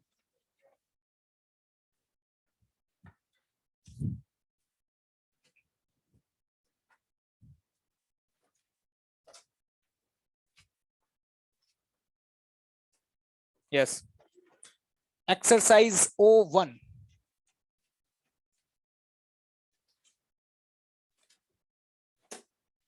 Yes, question number 7। देखो 7 में आपको ये स्पीड दी हुई है a x की पावर 3/2, और a का वैल्यू कितना दिया हुआ है? 5। उसके आगे जो भी लिखा है ना वो तो a की यूनिट है, वो मीटर सेकंड जो लिखा है वो तो a की क्या है? यूनिट। क्या ये बात क्लियर है भाई? हमसे पूछा है work done by net force during. जैसे नेट वर्क डन आए ना तो आपको क्या सोचना है? Change in kinetic energy. क्या एक बात बताओ, x बराबर 0 अगर मैं यहां पुट कर दूं तो मेरे पास स्पीड आ जाएगी? कितनी है? 0। अगर x बराबर 2 पुट कर दूं तो स्पीड आ जाएगी 5 इंटू 2 की पावर 3/2। क्या ये बात क्लियर है भाइयों? ठीक है। मुझे इनिशियल स्पीड और फाइनल स्पीड पता है, मुझे नेट वर्क डन कैलकुलेट करना है। क्या net work done change in kinetic energy होता है? तो हाफ m, m की वैल्यू कितनी है? हाफ इंटू फाइनल 5 इंटू 2 की पावर 3/2 का स्क्वायर माइनस 0 का स्क्वायर। क्या सॉल्व हो जाएगा? क्या आगे आंसर निकाल पाओगे? ओके, नेक्स्ट क्वेश्चन नंबर 8 देखिएगा ध्यान से। 8th भी बहुत आसान क्वेश्चन है, ठीक है। ये मैन और ये बॉय, क्वेश्चन को तोड़ा करो, है ना। एक बार में पूरा क्वेश्चन पढ़ोगे कभी समझ नहीं आएगा। क्वेश्चन को तोड़ के ब्रेक कर करके स्टेप बाय स्टेप आगे बढ़ोगे तो ये सारी चीजें आपको आसान लगेंगी। अगर मैं कहूं कि मैन का मास m है, बॉय है, बॉडी लिख दिया, तो बॉय का मास कितना है? ऐसा क्वेश्चन में लिखा है, ठीक है। मैन की जो काइनेटिक एनर्जी है, सपोज इसकी स्पीड मान लेते हैं v1 और इसकी स्पीड क्या मान लेते हैं? v2। तो इसकी काइनेटिक एनर्जी कितनी होगी? और बॉय की काइनेटिक एनर्जी कितनी होगी? लेकिन ये बोला गया कि मैन की काइनेटिक एनर्जी बॉय की काइनेटिक एनर्जी का क्या है? हाफ। क्या ऐसे लिख सकता हूं? अरे लिख सकता हूं या नहीं? ये हाफ हाफ mm सब कट जाएगा, ठीक है। यहां से तुम्हारे पास एक इक्वेशन आ जाएगी, हाफ काट दोगे तो कितनी आ जाएगी? v1 square equals to v2 square by 4। Clear है ये बात? It is the equation number 1। It is the equation number 1। दूसरा क्या बोला कि जैसे ही मैन अपनी स्पीड में थोड़ा सा चेंज करता है, कितने का? 1 का, तो अब दोनों की काइनेटिक एनर्जी क्या हो जाती है? सेम। तो दूसरी इक्वेशन क्या लिखूंगा पता है? हाफ m v1 प्लस 1 का स्क्वायर, ठीक है, बराबर half m by 2 into v2 का स्क्वायर। Equation number 2। यहां से वैल्यू पुट कर दो v2 की, सॉल्व हो जाएगा। v1 निकल आएगा? हो जाएगा सॉल्व कि नहीं? Okay, wonderful. Question number 9।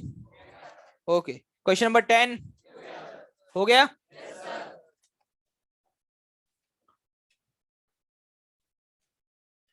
Question number 11।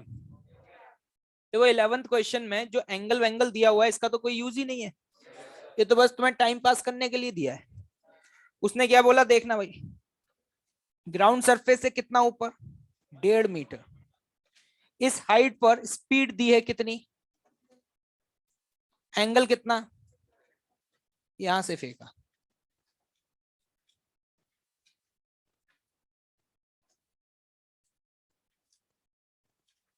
और हमसे क्या पूछा है? इस पॉइंट पे जब पहुंचेगा तो उसकी काइनेटिक एनर्जी क्या होगी, यही तो पूछा है। तो एंगल तो कुछ मतलब ही नहीं है। एक बात बताओ, जब ये यहां से यहां पहुंचा तो किसका वर्क हुआ है? क्या मैं वर्क एनर्जी थ्योरम लगा सकता हूं? मैं यहाँ पे ये लिख सकता हूँ, work done by gravity equals to final kinetic energy minus initial kinetic energy. क्या लिख सकता हूँ जनाब? Fine work done by gravity लिखेंगे mgh। क्या मास दिया है? mg इंटू h। h की वैल्यू कितनी है? बराबर final kinetic energy minus initial. Initial कितनी लिखोगे? हाफ m इंटू 1 का स्क्वायर। एंगल से कोई लेना देना, क्योंकि हाफ m v स्क्वायर में जो v होता है वो स्पीड होती है। वो क्या होता है? स्पीड होती है। क्या ये इधर आ जाएगा, ये सॉल्व हो जाएगा? क्लियर है भाई? Okay, next question number 12।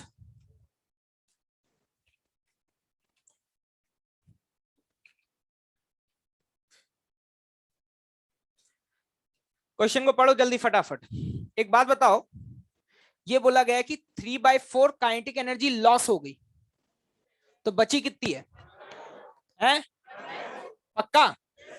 तो हम ये कह सकते हैं जो अभी काइनेटिक एनर्जी बची हुई है फाइनल वाली, वो इनिशियल वाले का 1/4 है। तो फाइनल काइनेटिक एनर्जी लिखूंगा half M V square, 1/4 half M V, लेकिन वी की जगह क्या लिखूंगा? We not. मैथ्स स्ट्रांग है तो ये समझ में आ रहा होगा कि जो फाइनल स्पीड है वो आधी हो जाएगी। ये मैं डायरेक्टली भी बता सकता था। मुझसे बोला काइनेटिक एनर्जी 1/4 होगी, मुझे पता है कि काइनेटिक एनर्जी वी स्क्वायर के प्रोपोर्शनल है। अगर वी स्क्वायर के प्रोपोर्शनल है तो देखते ही समझ में आ गया कि स्पीड क्या हो जाएगी? आधी हो जाएगी। क्या क्लियर है भाई? तो यहाँ पे v जो है वो कितना हो जाएगा? v0/2। अब देखना क्वेश्चन में क्या पूछा है, coefficient of friction between the particle and the ground. क्या एक बात बताओ, एक ब्लॉक रफ सरफेस पे आगे की तरफ बढ़ रहा है, इस पे क्या फ्रिक्शन पीछे लगेगा? कितना लगेगा? तो इसकी वजह से रिटार्डेशन कितना होगा? क्या दिखाई दे रहा है? म्यू जी होगा। पक्का? इक्वेशन क्या लिखूंगा? फाइनल स्पीड v बराबर u, इनिशियल स्पीड कितनी थी? v0, रिटार्डेशन कितने का है? Mu G into T. ये क्या लिखा है, ये समझ आ रहा है? इक्वेशन ऑफ मोशन, v बराबर u plus at, this is the final speed, initial speed at, acceleration का वैल्यू कितना है? माइनस के म्यू जी। समझ आया कैसे लिखा? क्या यहां से t का वैल्यू आ जाएगा? खत्म। और क्या था इसमें? S1 पे आ जाओ।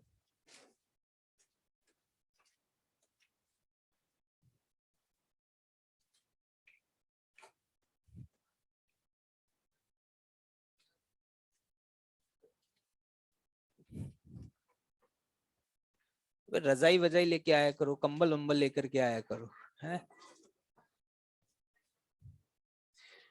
और जो करना है खुद से किया करो, मुझे मत बताया करो, ठीक है?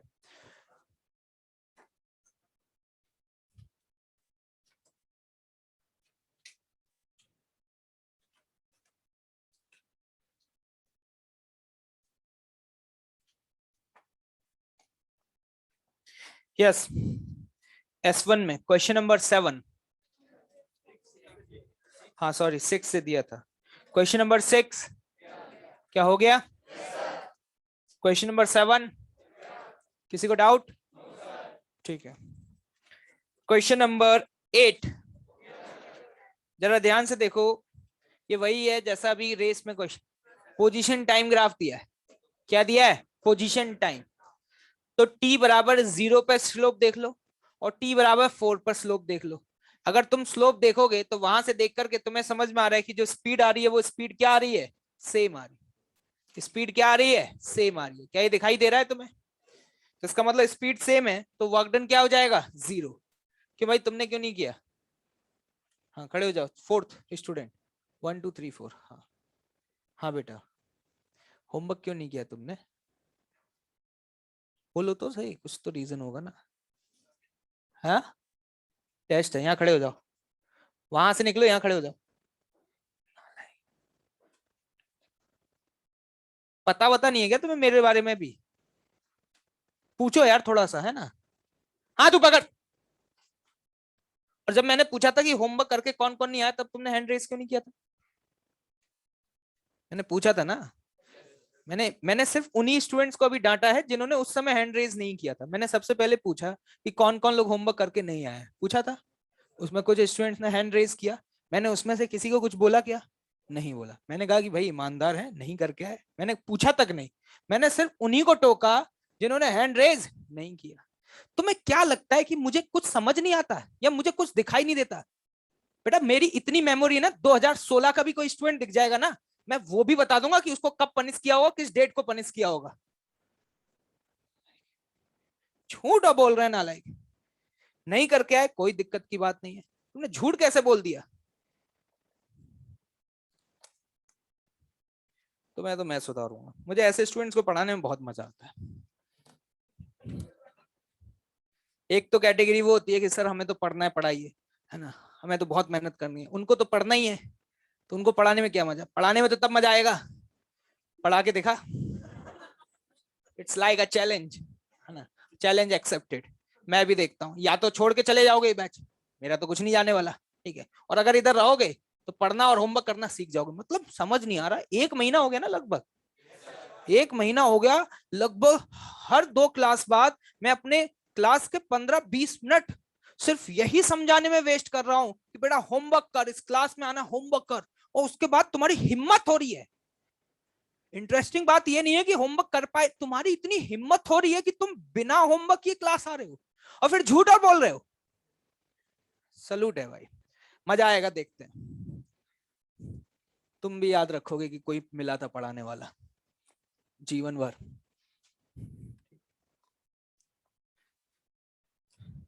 क्वेश्चन नंबर 9, स्लोली मूव कर रहे हैं, कुछ याद आ रहा है? कल काफी लंबा समय दिया था इस क्वेश्चन पर, कुछ याद है? तो यहाँ पे अगर स्लोली मूव कर रहे हैं तो वर्क डन बाय फ्रिक्शन क्या होगा? म्यू के mg into length of the path. Question number 10, ये थर्ड अभी पावर वाला छोड़ देना, ये बीच में फंस गया। वैसे हो गया क्या? देखो इसमें अगर नेट वर्क डन कैलकुलेट करना है तो चुपचाप से क्या निकाल लो? Change in kinetic energy. Okay 11, हाँ 12th, क्या बात कर रहे हो? क्या इतना ही दिया था? ओके रखिए भाई। ऑनलाइन वाले बहुत खुश हो रहे होंगे कि देखो हम तो होमवर्क करते भी नहीं है फिर भी हमारा कुछ नहीं उखाड़ सकता है। कहां से हो बेटा? हाँ क्या बोल रहा है? आगरा? बेइज्जती करा दी? बेइज्जती करा दी मेरी, मतलब नालायक। मतलब अब तो पैर भी ऊपर कर ले तू बेटा, ऊपर कर ले, अब तो तू पूरी क्लास खड़ा रहेगा। अब तो अरे बेइज्जती करा के रख दी यार, मतलब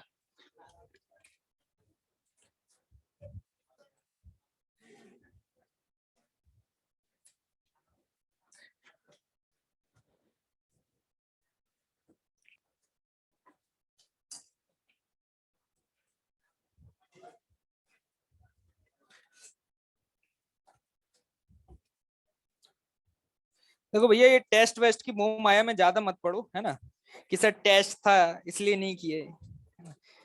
इन सब से ऊपर उठोगे तो ही जीवन में आगे बढ़ पाओगे, नहीं तो तुम जीवन भर यही सोचते रहोगे कि जब टेस्ट में अच्छे नंबर आएंगे तब होमवर्क करूंगा, और टेस्ट में अच्छे नंबर कभी आएंगे नहीं, तो इस चक्कर में तुम्हारा होमवर्क कभी होगा नहीं। पूरा बेटा शोल्डर और आर्म्स के बीच का एंगल 90 बना ले तू अब तो ये तो नहीं तो यहीं से कुरियर करूंगा अब तो मैं।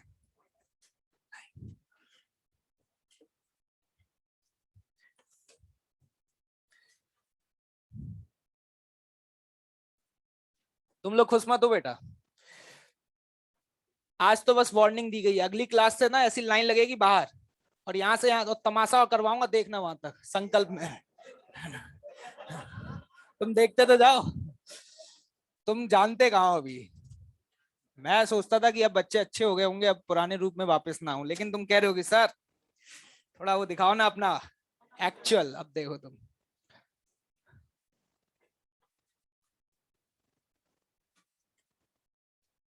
एक स्प्रिंग देखिएगा ध्यान से, जो कि ब्लॉक से कनेक्टेड है, ठीक है। स्प्रिंग कांस्टेंट कितना? के, और अभी इस स्प्रिंग में कोई भी इलोंगेशन या कंप्रेशन नहीं है, ये ब्लॉक यहां पर है और रेस्ट पर है। किस पर है? रेस्ट पर। मतलब ये कह सकते हैं कि अभी स्प्रिंग अपनी नेचुरल लेंथ में है। किस में है? नेचुरल लेंथ में है, ठीक है। फाइंड ए पार्ट, जाओ बैठ जाओ, लिखो जल्दी। Elongation in spring at mean position. B part, maximum elongation in spring.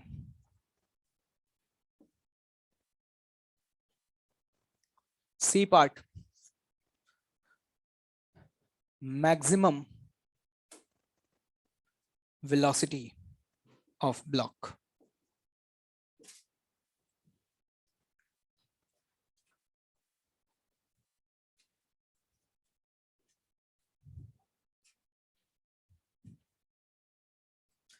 देखिएगा क्या पूछा है फर्स्ट पार्ट में, elongation in spring at mean position. तो सबसे पहले जनाब मुझे एक बात बताओ यार, मीन पोजीशन का मतलब क्या होता है? क्या हम ये कह सकते हैं जहां पे नेट फोर्स क्या हो, जीरो। अभी आपको ये दिखाई दे रहा होगा, क्या ये ब्लॉक इस समय वर्टिकल पोजीशन में है? तो इस पे अगर लगेंगे तो कितने फोर्स लग सकते हैं? कौन कौन से? एक तो mg और स्प्रिंग फोर्स। तो हम ये कह सकते हैं कि अगर हमसे पूछा गया कि भाई साहब मीन पोजीशन बता दो, तो हम ये कहेंगे मीन पोजीशन वहां पे होगी जहां पे ऊपर वाला फोर्स, ऊपर कौन है? Spring force. स्प्रिंग फोर्स बराबर किसके हो जाए? ऊपर वाला फोर्स बराबर नीचे वाला फोर्स हो जाए। क्या वहीं पे मीन पोजीशन होगी? तो हमें कहा कि भाई साहब हमें तो नहीं पता कहां पे होगी, लेकिन हमें एक बात पता चल गई है, जब हम ब्लॉक का फ्री बॉडी डायग्राम बनाए तो ऊपर जो फोर्स लग रहा है उसको बोला kx और नीचे क्या लग रहा है? mg। तो ऊपर वाला बराबर नीचे वाला कर दो। kx बराबर क्या आ गया? mg by k। तो इसका मतलब ये हुआ, देखना ध्यान से, यहां से कितना नीचे? mg by k। नीचे मीन पोजीशन होगी। क्या होगी? Mean position. इस मीन पोजीशन का एक और नाम होता है ELP। सर ये कौन सा PLP है? IPL है क्या ये नया? ELP का मतलब इक्विलिब्रियम पोजीशन। कौन सा पोजीशन जनाब? Equilibrium position. सवाल बहुत इंपॉर्टेंट है, देखते जाइएगा, बहुत कुछ सीखने को मिलेगा। कल मैं आपको एक बात बता रहा था कि जरूरी नहीं होता कि मीन पोजीशन और NLP सेम हो। कल बताई थी। कल हम एक क्वेश्चन कर रहे थे, जो लास्ट क्वेश्चन याद है? एक बात बताओ, क्या इस वाले क्वेश्चन में जो नेचुरल लेंथ पोजीशन है, क्या वही मीन पोजीशन है? मीन पोजीशन का मतलब क्या होता है? जहां पे नेट फोर्स क्या हो, जीरो। नेट फोर्स का मतलब उस ब्लॉक पर जितने भी फोर्स लग रहे हैं, यहाँ दो ही फोर्स लग रहे हैं, ऊपर लग रहा है स्प्रिंग फोर्स, नीचे लग रहा है mg। मतलब इस पोजीशन पर क्या mg बराबर kx होगा? मतलब यहां पर हम कह सकते हैं ऊपर वाला फोर्स बराबर नीचे वाला फोर्स। इसको x नॉट बोल दिया। ठीक है सर, हो गया ये तो। मैक्सिमम इलोंगेशन क्या पूछा गया? Maximum elongation. कल मैं चिल्ला चिल्ला करके, ठोक ठोक करके बता रहा था कि मैक्सिमम इलोंगेशन कहां पर आता है? वहां पर आता है जहां पे ब्लॉक की स्पीड क्या होती है, जीरो। क्या ये बात याद आ रही है? तो मैंने कहा भाई साहब हमें तो नहीं पता मैक्सिमम इलोंगेशन कहां आएगा, लेकिन मान लेते हैं यहां से वाई डिस्टेंस नीचे आएगा। लेकिन जहां भी आएगा क्या हम बोल सकते हैं वहां पे पार्टिकल की स्पीड क्या रही होगी? छापेगा कोई नहीं, सिर्फ देखेगा। भाई छापना किसी को नहीं है, बता रहा हूँ, हाथ घुमा के हाथ में दे दूंगा, बता दिया। छापना किसी को नहीं, पहले दिमाग में। छपाई क्या करोगे? किताबों में दिया हुआ है सब कुछ, कुछ अलग थोड़ी ना पढ़ा रहा हूँ। ठीक है, बाद में लिख लेना। Maximum elongation in spring. Maximum elongation in spring. Maximum elongation कब होगा? जब इसकी स्पीड क्या होगी? तो एक्चुअली में मुझे वाई कैलकुलेट करना ना यार। तो क्या मैं यहां से यहां तक वर्क एनर्जी थ्योरम लगा सकता हूं? एक बात बताओ, एनएलपी पे स्पीड क्या है? एनएलपी पे स्पीड क्या है? फाइनल स्पीड क्या है? कितने फोर्स लग रहे हैं? तो क्या मैं यहां पे जनाब ये लिख सकता हूं, क्या work done by gravity plus work done by spring force बराबर change in initial speed, final, क्या चेंज इन काइनेटिक एनर्जी? नहीं आया समझ? ग्रेविटी का वर्क लिखना है तो क्या लिखूंगा? स्प्रिंग का वर्क लिखना है तो हाफ के। क्या इनिशियली अपनी नेचुरल लेंथ में था? What is the change in length at t equal to 0? 0। Initial कितना है? अरे इनिशियली स्प्रिंग अपनी नेचुरल लेंथ में है या नहीं? क्या स्प्रिंग में किसी तरीके का कोई खिंचाव है क्या? तो x इनिशियल पहले आएगा। क्या इसको 0 कर दूं और ये वाला y कर दूं? क्या इसको बराबर 0 कर दूं? नहीं आया समझ? इसको सॉल्व करने के लिए थोड़ा सा डिफिकल्ट है, लेकिन सॉल्व कर पाओगे कि नहीं कर पाओगे? पक्का? ये माइनस क्यों लगा दिया यहाँ? तो क्या आना चाहिए? अरे भाई ग्रेविटी का वर्क तो पॉजिटिव होगा ना। ये ब्लॉक ऊपर गया है नीचे आया है, अगर ये नीचे आया है तो ग्रेविटी का वर्क पॉजिटिव होगा या नेगेटिव होगा? तो यहाँ प्लस आएगा माइनस आएगा? प्लस आएगा। इसको सॉल्व करते हैं तो यहाँ से y की वैल्यू आती है कितनी? 2mg bye k। पिछले वाले का जो आंसर आ रहा है उसका जस्ट क्या आ रहा है? डबल। और मैं कहता हूं कि ये इक्वेशन लिखे बिना मैं बता सकता था। तुम्हारे बारे में नहीं पता, लेकिन मैं बता सकता था। अगर मैं सर की एक एक बात बहुत ध्यान से सुनता हूँ, क्लास में बहुत फोकस होकर के सुनता हूँ, घर पे जाकर के नोट्स पढ़ता हूँ, तो ये बात मैं बिना देखे ही बता सकता था कि आंसर इस बार क्या आएगा? 2mg बाय k आएगा। कैसे? देखिएगा, यहाँ वेलोसिटी क्या है? ये है एक्सट्रीम। क्या है? एक्सट्रीम। क्या कुछ याद आ रहा है? जहां वेलोसिटी 0 होती थी क्या एक्सट्रीम होती थी? ये क्या है? कल मैं एक बात चिल्ला चिल्ला करके बोल रहा था कि पार्टिकल मीन पोजीशन से जितना ऊपर जाता है उतना ही, अरे क्या बात कर रहे हो यार? अगर तुम्हें लग रहा होगी काय को सर क्यों जाएगा, तो जरा ध्यान से देखना, यहाँ से y की वैल्यू कितनी आ गई? 2mg/k। कितनी आ गई? ये कितना है? तो ये बचा हुआ कितना है? क्या देख लो, यहाँ भी तुम्हें दिखाई दे रहा है या नहीं दे रहा? ये गारंटी है इस बात की कि अगर कहीं भी पार्टिकल को किसी भी पोजीशन से रिलीज किया जाए तो सबसे पहले मीन निकाल लो। क्या निकाल लो? मीन से जितना ऊपर जाएगा उतना नीचे जाएगा, और ये हमेशा के लिए इस तरीके से क्या करेगा? ऑक्सीलेट कर रहा होगा। ये था मैक्सिमम इलोंगेशन इन अ स्प्रिंग। ये क्या था? Maximum elongation in the spring. अगला पार्ट क्या है? मैक्सिमम वेलोसिटी ऑफ ब्लॉक पूछा जा रहा है। तो सबसे पहला सवाल तो ये उठता है कि वो मैक्सिमम वेलोसिटी कहां पर होगी? हाँ, पक्का? अगर मैं इस वाली पोजीशन का नाम NLP है, इसको A बोल दूं, मीन पोजीशन को क्या बोल दूं? B, और इसको बोल दूं C, तो एक बात बताओ, ABC में से कहां पे होगी? है? क्या सहमत हो? पक्का? जरा ध्यान से देखना। कोई लोग कहते हैं कि भाई साहब फील नहीं आ रही है, फील आएगी, अंदर तक आएगी, जरा देखते रहना ध्यान से। यहां पर क्या mg kx के बराबर है या नहीं? एक बात बताओ, mg तो कभी भी चेंज, सिर्फ स्प्रिंग फोर्स चेंज हो रहा है। क्या हो रहा है? जैसे जैसे नीचे बढ़ते जाएंगे क्या स्प्रिंग फोर्स बढ़ता जाएगा? यहाँ पे स्प्रिंग फोर्स क्या था? जैसे जैसे नीचे बढ़ रहे हैं स्प्रिंग फोर्स क्या हो रहा है? क्या इस वाले पॉइंट पे ऊपर वाला फोर्स बराबर नीचे वाला फोर्स है या नहीं? तो मैं ये कह सकता हूं इस वाले जोन में, कौन से वाले जोन में? इस वाले जोन में क्या mg की वैल्यू स्प्रिंग फोर्स से ज्यादा रही होगी? अरे रही होगी। इसके नीचे वाले जोन में क्या mg की वैल्यू स्प्रिंग फोर्स से कम रही होगी? देखो ये तो कांस्टेंट है भाई, mg तो क्या है? कांस्टेंट। मान लो m की वैल्यू 1 होती, कितनी होती? तो mg की वैल्यू है, ये कांस्टेंट है, ये यहीं रहेंगे जनाब। ये स्प्रिंग फोर्स जीरो से शुरुआत करी, जैसे जैसे स्प्रिंग नीचे जा रही है, मतलब ब्लॉक नीचे जा रहा है, कौन जा रहा है? क्या स्प्रिंग फोर्स बढ़ रहा है? क्या बढ़ता जा रहा है? क्या ये गैप कम होता जा रहा है? हो रहा है। एक समय ऐसा आएगा जब दोनों क्या होंगे? बराबर। अरे होंगे या नहीं होंगे? ये है मीन। ये क्या है? मीन। लेकिन यहाँ ब्लॉक अभी रुकेगा नहीं, अभी उसमें वेलोसिटी का क्या है? इनर्शिया। क्या आगे जाएगा? तो इसका मतलब ये ब्लॉक और नीचे जाएगा। क्या स्प्रिंग का इलोंगेशन और ज्यादा बढ़ता जाएगा? तो स्प्रिंग का इलोंगेशन जैसे जैसे बढ़ेगा क्या ये फोर्स बढ़ेगा? तो मतलब कह सकते हैं इसके नीचे कौन ज्यादा है और इसके ऊपर कौन ज्यादा है? क्या ध्यान से देखना, mg कहां लग रहा है, kx कहां लग रहा है? तो इस जोन में अगर आपसे पूछो कि नेट फोर्स नीचे वाला ज्यादा है ऊपर वाला? नीचे वाला ज्यादा। क्या मैं बोल सकता हूं इस वाले जोन में जो एक्सेलरेशन होगा वो डाउनवर्ड डायरेक्शन में होगा? अगर एक्सेलरेशन डाउनवर्ड डायरेक्शन में, वेलोसिटी भी डाउनवर्ड डायरेक्शन में है, अगर a और v दोनों सेम डायरेक्शन में है, तो स्पीड बढ़ेगी या घटेगी? बढ़ेगी या घटेगी? तो गारंटी है कि जब वो ब्लॉक यहां से चलना शुरू हुआ तो लगातार स्पीड बढ़ेगी यहां तक। यहां पर एक्सेलरेशन 0। इसके नीचे की बात करने जा रहे हैं। जैसे इसके नीचे बढ़ा, नीचे वाला फोर्स ज्यादा है या ऊपर वाला है? पक्का? तो ऊपर वाला फोर्स ज्यादा है तो एक्सेलरेशन ऊपर की तरफ होगा या नीचे की तरफ? ऊपर की तरफ। लेकिन ब्लॉक तो अभी नीचे की तरफ बढ़ रहा है भाई। काइनेमेटिक्स में एक बात बताई गई थी क्या? कि वेलोसिटी अगर नीचे है, एक्सेलरेशन ऊपर है। अगर वेलोसिटी और एक्सेलरेशन एक दूसरे के विपरीत दिशा में है तो स्पीड बढ़ती है घटती है?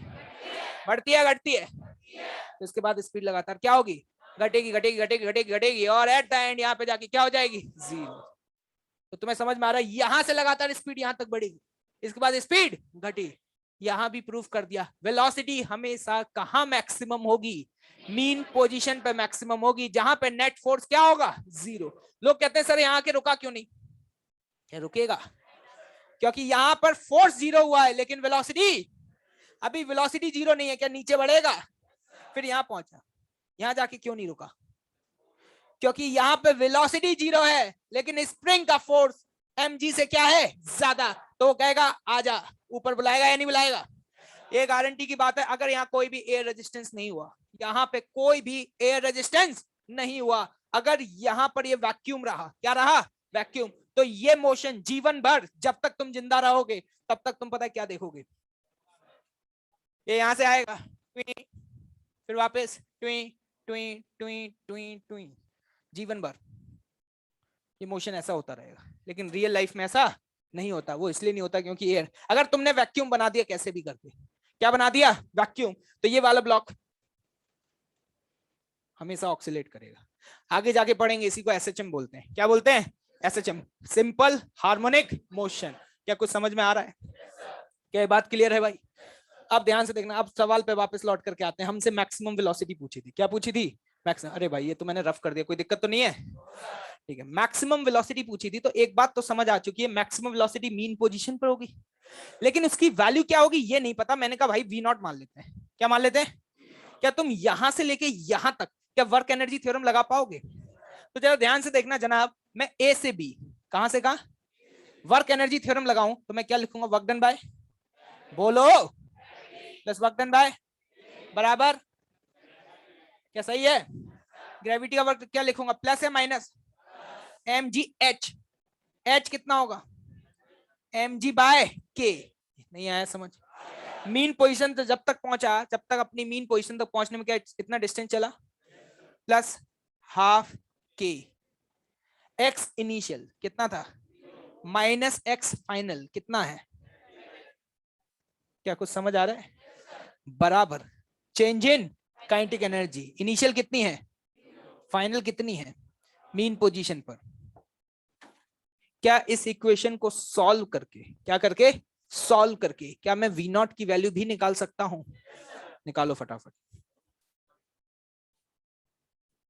क्या बेटा ये गलत लिख दिया? Final minus initial, note down this.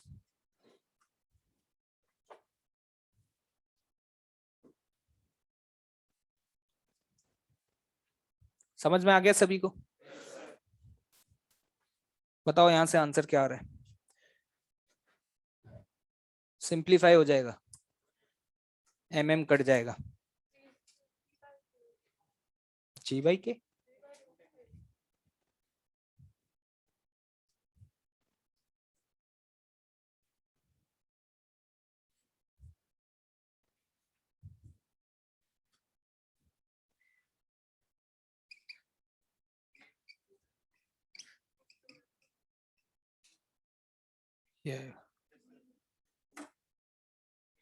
क्या 2 कट जाएगा? 2 देखो निकाल के।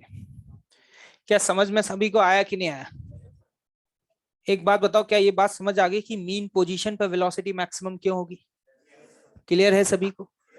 मीन पोजीशन से जितना ऊपर जाएगा उतना नीचे जाएगा। क्या ये भी बात क्लियर है? क्या ये बात हमेशा याद रहेगी? अगर ये बात तुमने समझ ली और इसकी जो थीम है उसको फील कर लिया, तो ऐसे सवाल तुमसे बहुत जल्दी हो जाएंगे। मतलब इवन तुम्हें इक्वेशन लिखने की जरूरत भी नहीं पड़ेगी, तुम ऐसे टिक करके आगे बढ़ जाओगे।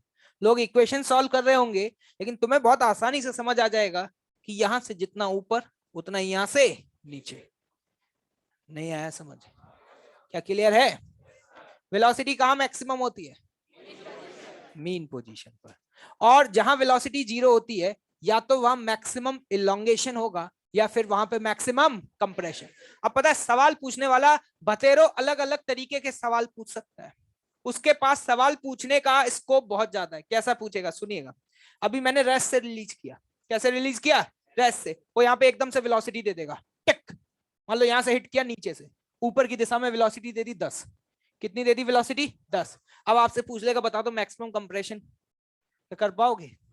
कैसे करोगे? Work energy theorem. हमें बस ये पता होना चाहिए कि मैक्सिमम कंप्रेशन कब होगा। कब होगा? जब वेलोसिटी क्या होगी? 0। क्या हम यहां से लेके वहां तक क्या वर्क एनर्जी थ्योरम लगा पाएंगे? अगर ये ब्लॉक हवा में लटक रहा है और इस पर सिर्फ स्प्रिंग लगी हुई है, तो दो ही फोर्सेस का वर्क होगा। कौन कौन से? एमजी और स्प्रिंग फोर्स। अरे क्लियर है जनाब? कोई दिक्कत? आगे बढ़ा जाए? ठीक है, अगला सवाल।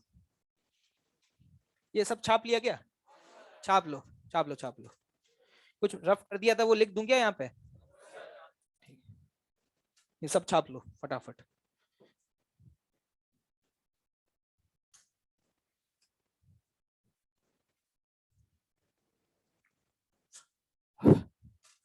शेड्यूल चेंज हो गया आप लोगों का, तो प्लीज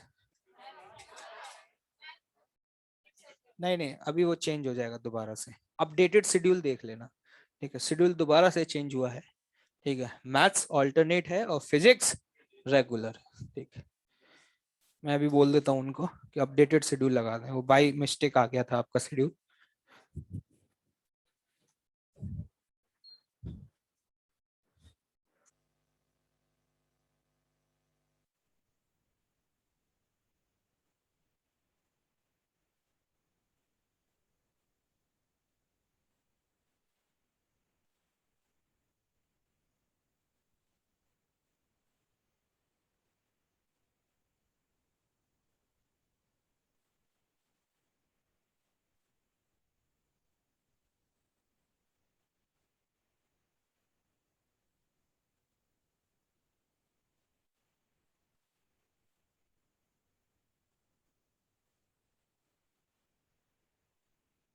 किसी को कोई डाउट पूछना है क्या इसमें? क्या आगे बढ़ा जाए? अगर आपसे मैक्सिमम वेलोसिटी पूछी जाएगी, क्या समझ में आ जाएगा? मीन पोजीशन का मतलब समझ आया? इसमें ज्यादा अच्छे से समझ पा रहे होंगे। क्या जरूरी है कि मीन पोजीशन और नेचुरल लेंथ दोनों सेम चीज है? अगर कोई पूछ ले भाई साहब नेचुरल लेंथ क्या होती है, तो सिंपल भाषा में बोलेंगे ये वो पोजीशन होती है जहां पे स्प्रिंग फोर्स क्या होता है, जीरो। मतलब स्प्रिंग फोर्स जीरो मतलब उस समय स्प्रिंग में ना तो कोई इलॉन्गेशन है ना कोई कंप्रेशन। और कोई पूछे मीन पोजीशन क्या होती है, तो मीन पोजीशन वो पोजीशन होती है जहां पे नेट फोर्स क्या होता है, जीरो। चलिए अगला सवाल। इसके बाद किसका क्लास है?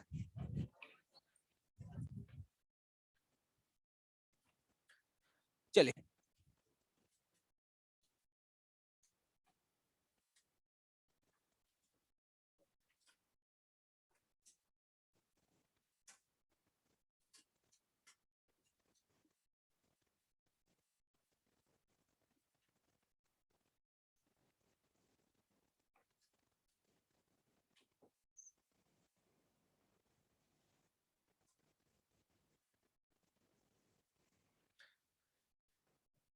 एक ब्लॉक जो कि अभी अपनी नेचुरल लेंथ पर है और इसका स्पीड क्या है, जीरो, ठीक है।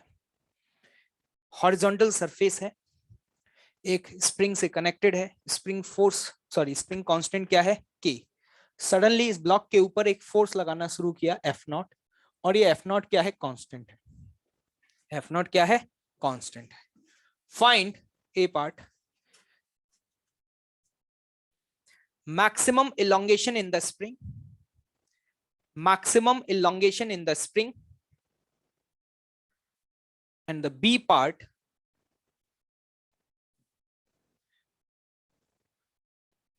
the range of the spring force, the range of the spring force.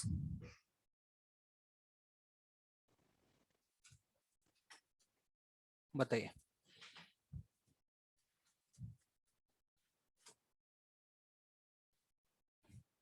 सबका हो जाना चाहिए, गलत है यार। तो F0/K, बिल्कुल। बस वहां जो mg का काम था वही यहाँ पे किसका काम है, F0 का काम है।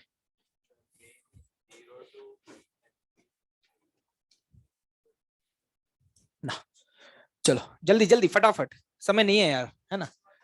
आगे भी बढ़ना है, फिर अगली क्लास भी है मेरी।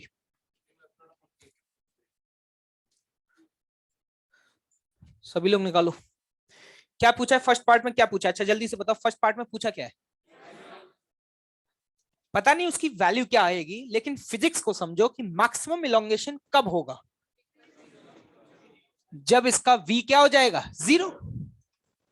अब मान लो वो यहां से x दूरी पर है, कितनी दूरी पर है, x दूरी पर। इस ब्लॉक के ऊपर लग तो चार फोर्स रहे हैं, नॉर्मल भी लग रहा है, mg भी लग रहा है, F0 भी लग रहा है, और स्प्रिंग फोर्स भी लग रहा है। क्या और इसके अलावा कोई फोर्स है क्या? क्या मैं वर्क एनर्जी थ्योरम का स्टेटमेंट यूज कर सकता हूं या नहीं? Work done by all the forces बराबर चेंज इन काइनेटिक एनर्जी। इन दोनों का वर्क क्या हो जाएगा? क्यों? क्योंकि नॉर्मल ऊपर लग रहा है और mg नीचे लग रहा है, डिस्प्लेसमेंट के क्या है, परपेंडिकुलर।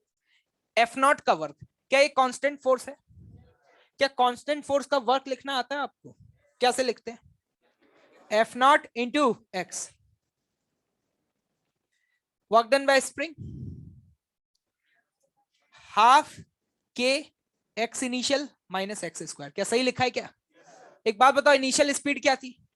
है final change in kinetic energy. अरे हाँ या ना? सहमत हो? क्या इसको सॉल्व करके एक्स निकाला जा सकता है? कितना है यहां से? 2f0/k। ये है एक्स की मैक्सिमम वैल्यू। ठीक है, इसमें किसी को तकलीफ नहीं होनी चाहिए। ठीक है, और ये मैं वैसे भी बता सकता था। ठीक है, मैंने कहा इसकी मीन पोजीशन बताओ कहां पे होगी। तो मीन पोजीशन वहां पे होगी जब kx बराबर क्या होगा? f0। तो वो यहां से कितना आगे आ जाएगी? f0/k। ये रही मीन पोजीशन। मीन पोजीशन से जितना पीछे उतना आगे। ये f0/k, ये f0/k, तो नेट कितना हो गया? 2f0/k। बी पार्ट हमारे लिए इंपॉर्टेंट है, जरा देखिएगा आपसे क्या पूछा जा रहा है। Range of A spring force. एक बात बताना, स्प्रिंग फोर्स होता कितना है? मैग्नीट्यूड की बात करूं तो kx। रेंज का मतलब समझ रहे हैं क्या है? मैक्सिमम और मिनिमम वैल्यू पूछी जा रही है। एक बात बताओ, स्प्रिंग फोर्स की वैल्यू मिनिमम कब होगी? जब x की वैल्यू मिनिमम हो। और x की मिनिमम वैल्यू क्या होगी? 0। तो क्या हम बोल सकते हैं यार स्प्रिंग फोर्स की मिनिमम वैल्यू जनाब 0 होगी? नहीं आया समझ? अब देखना ध्यान से, इसकी मैक्सिमम वैल्यू कब होगी?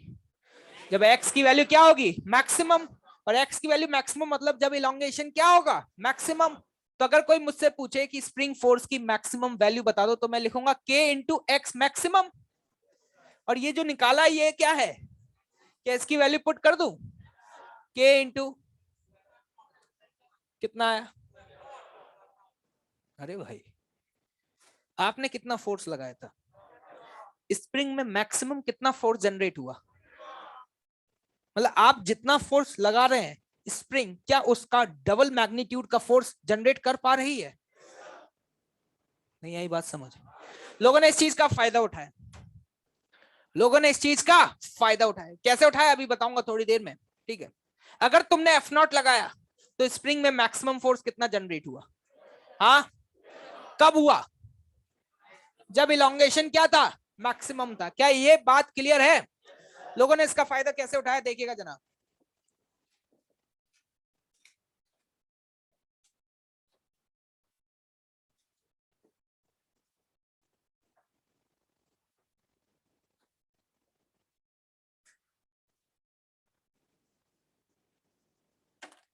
क्वेश्चन लिखना जल्दी से। Find the minimum value of m. Find the minimum value of m to lift the block of mass 10 kg from the ground surface. To lift the block of mass 10 kg from the ground surface.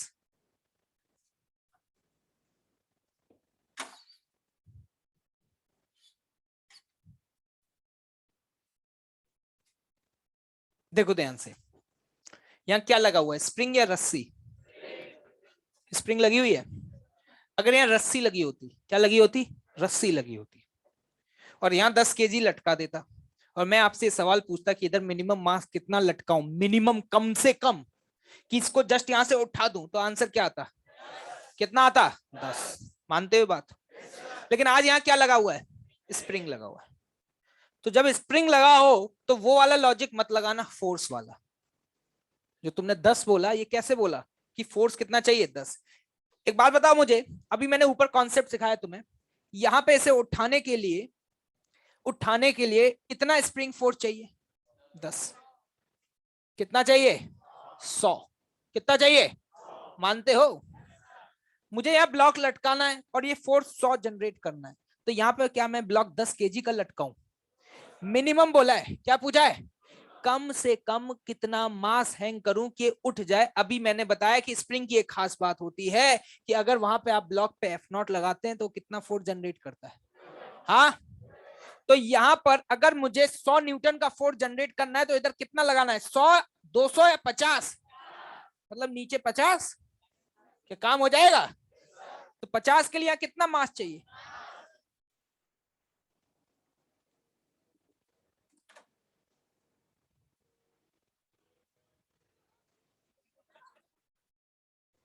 क्या मेरी बात समझ आई या नहीं आई? ये उठाया लोगों ने फायदा। अगर स्प्रिंग ना होती तो तुम्हें कम से कम कितना मास लटकाना पड़ता? हाँ 10। लेकिन आज स्प्रिंग का फायदा उठा रहे हैं भाई, जितना चाहिए उसका आधा, जितना चाहिए उसका आधा। ये तुम तुरंत बता पाए क्योंकि इसके बाद कराया था, ये तुम तुरंत बता पाए क्योंकि इसके बाद कराया था, है ना। अगर ये इसके बाद ना कराता, आपको डायरेक्ट ये क्वेश्चन दे दिया जाता, तो पहली बात तो जब भी इस तरीके के क्वेश्चंस आए जहां पे स्प्रिंग वगैरह कनेक्टेड हो और आपसे पूछा जाए कि मिनिमम कितना फोर्स लगाएं कि ये ब्लॉक मूव करने लग जाए, या मिनिमम कितना फोर्स लगाएं कि ये ब्लॉक यहां से लिफ्ट कर जाए, तो पहली बात तो ये याद रखना कि उन क्वेश्चंस को हम न्यूटन्स लॉ ऑफ मोशन के कॉन्सेप्ट से सॉल्व नहीं करते, क्योंकि उससे तो तुम्हारा आंसर कितना आना चाहिए था 10, लेकिन आंसर कितना आ रहा है 5। उनको सॉल्व करते हैं वर्क के कॉन्सेप्ट से। किसके कॉन्सेप्ट से? वर्क के कॉन्सेप्ट से। क्या इतना बात क्लियर है? इसको आगे नेक्स्ट क्लास में कंटिन्यू करेंगे, बस यहीं पे ब्रेक। ठीक, टेस्ट की तैयारी करो, ठीक है। नेक्स्ट क्लास में मिलते हैं फिर। कोई होमवर्क नहीं है आज, ठीक है। चलो भाई, टेक केयर।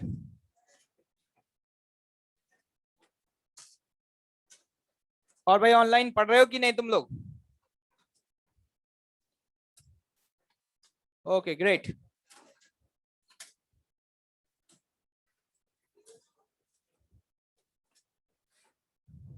चलिए भाई।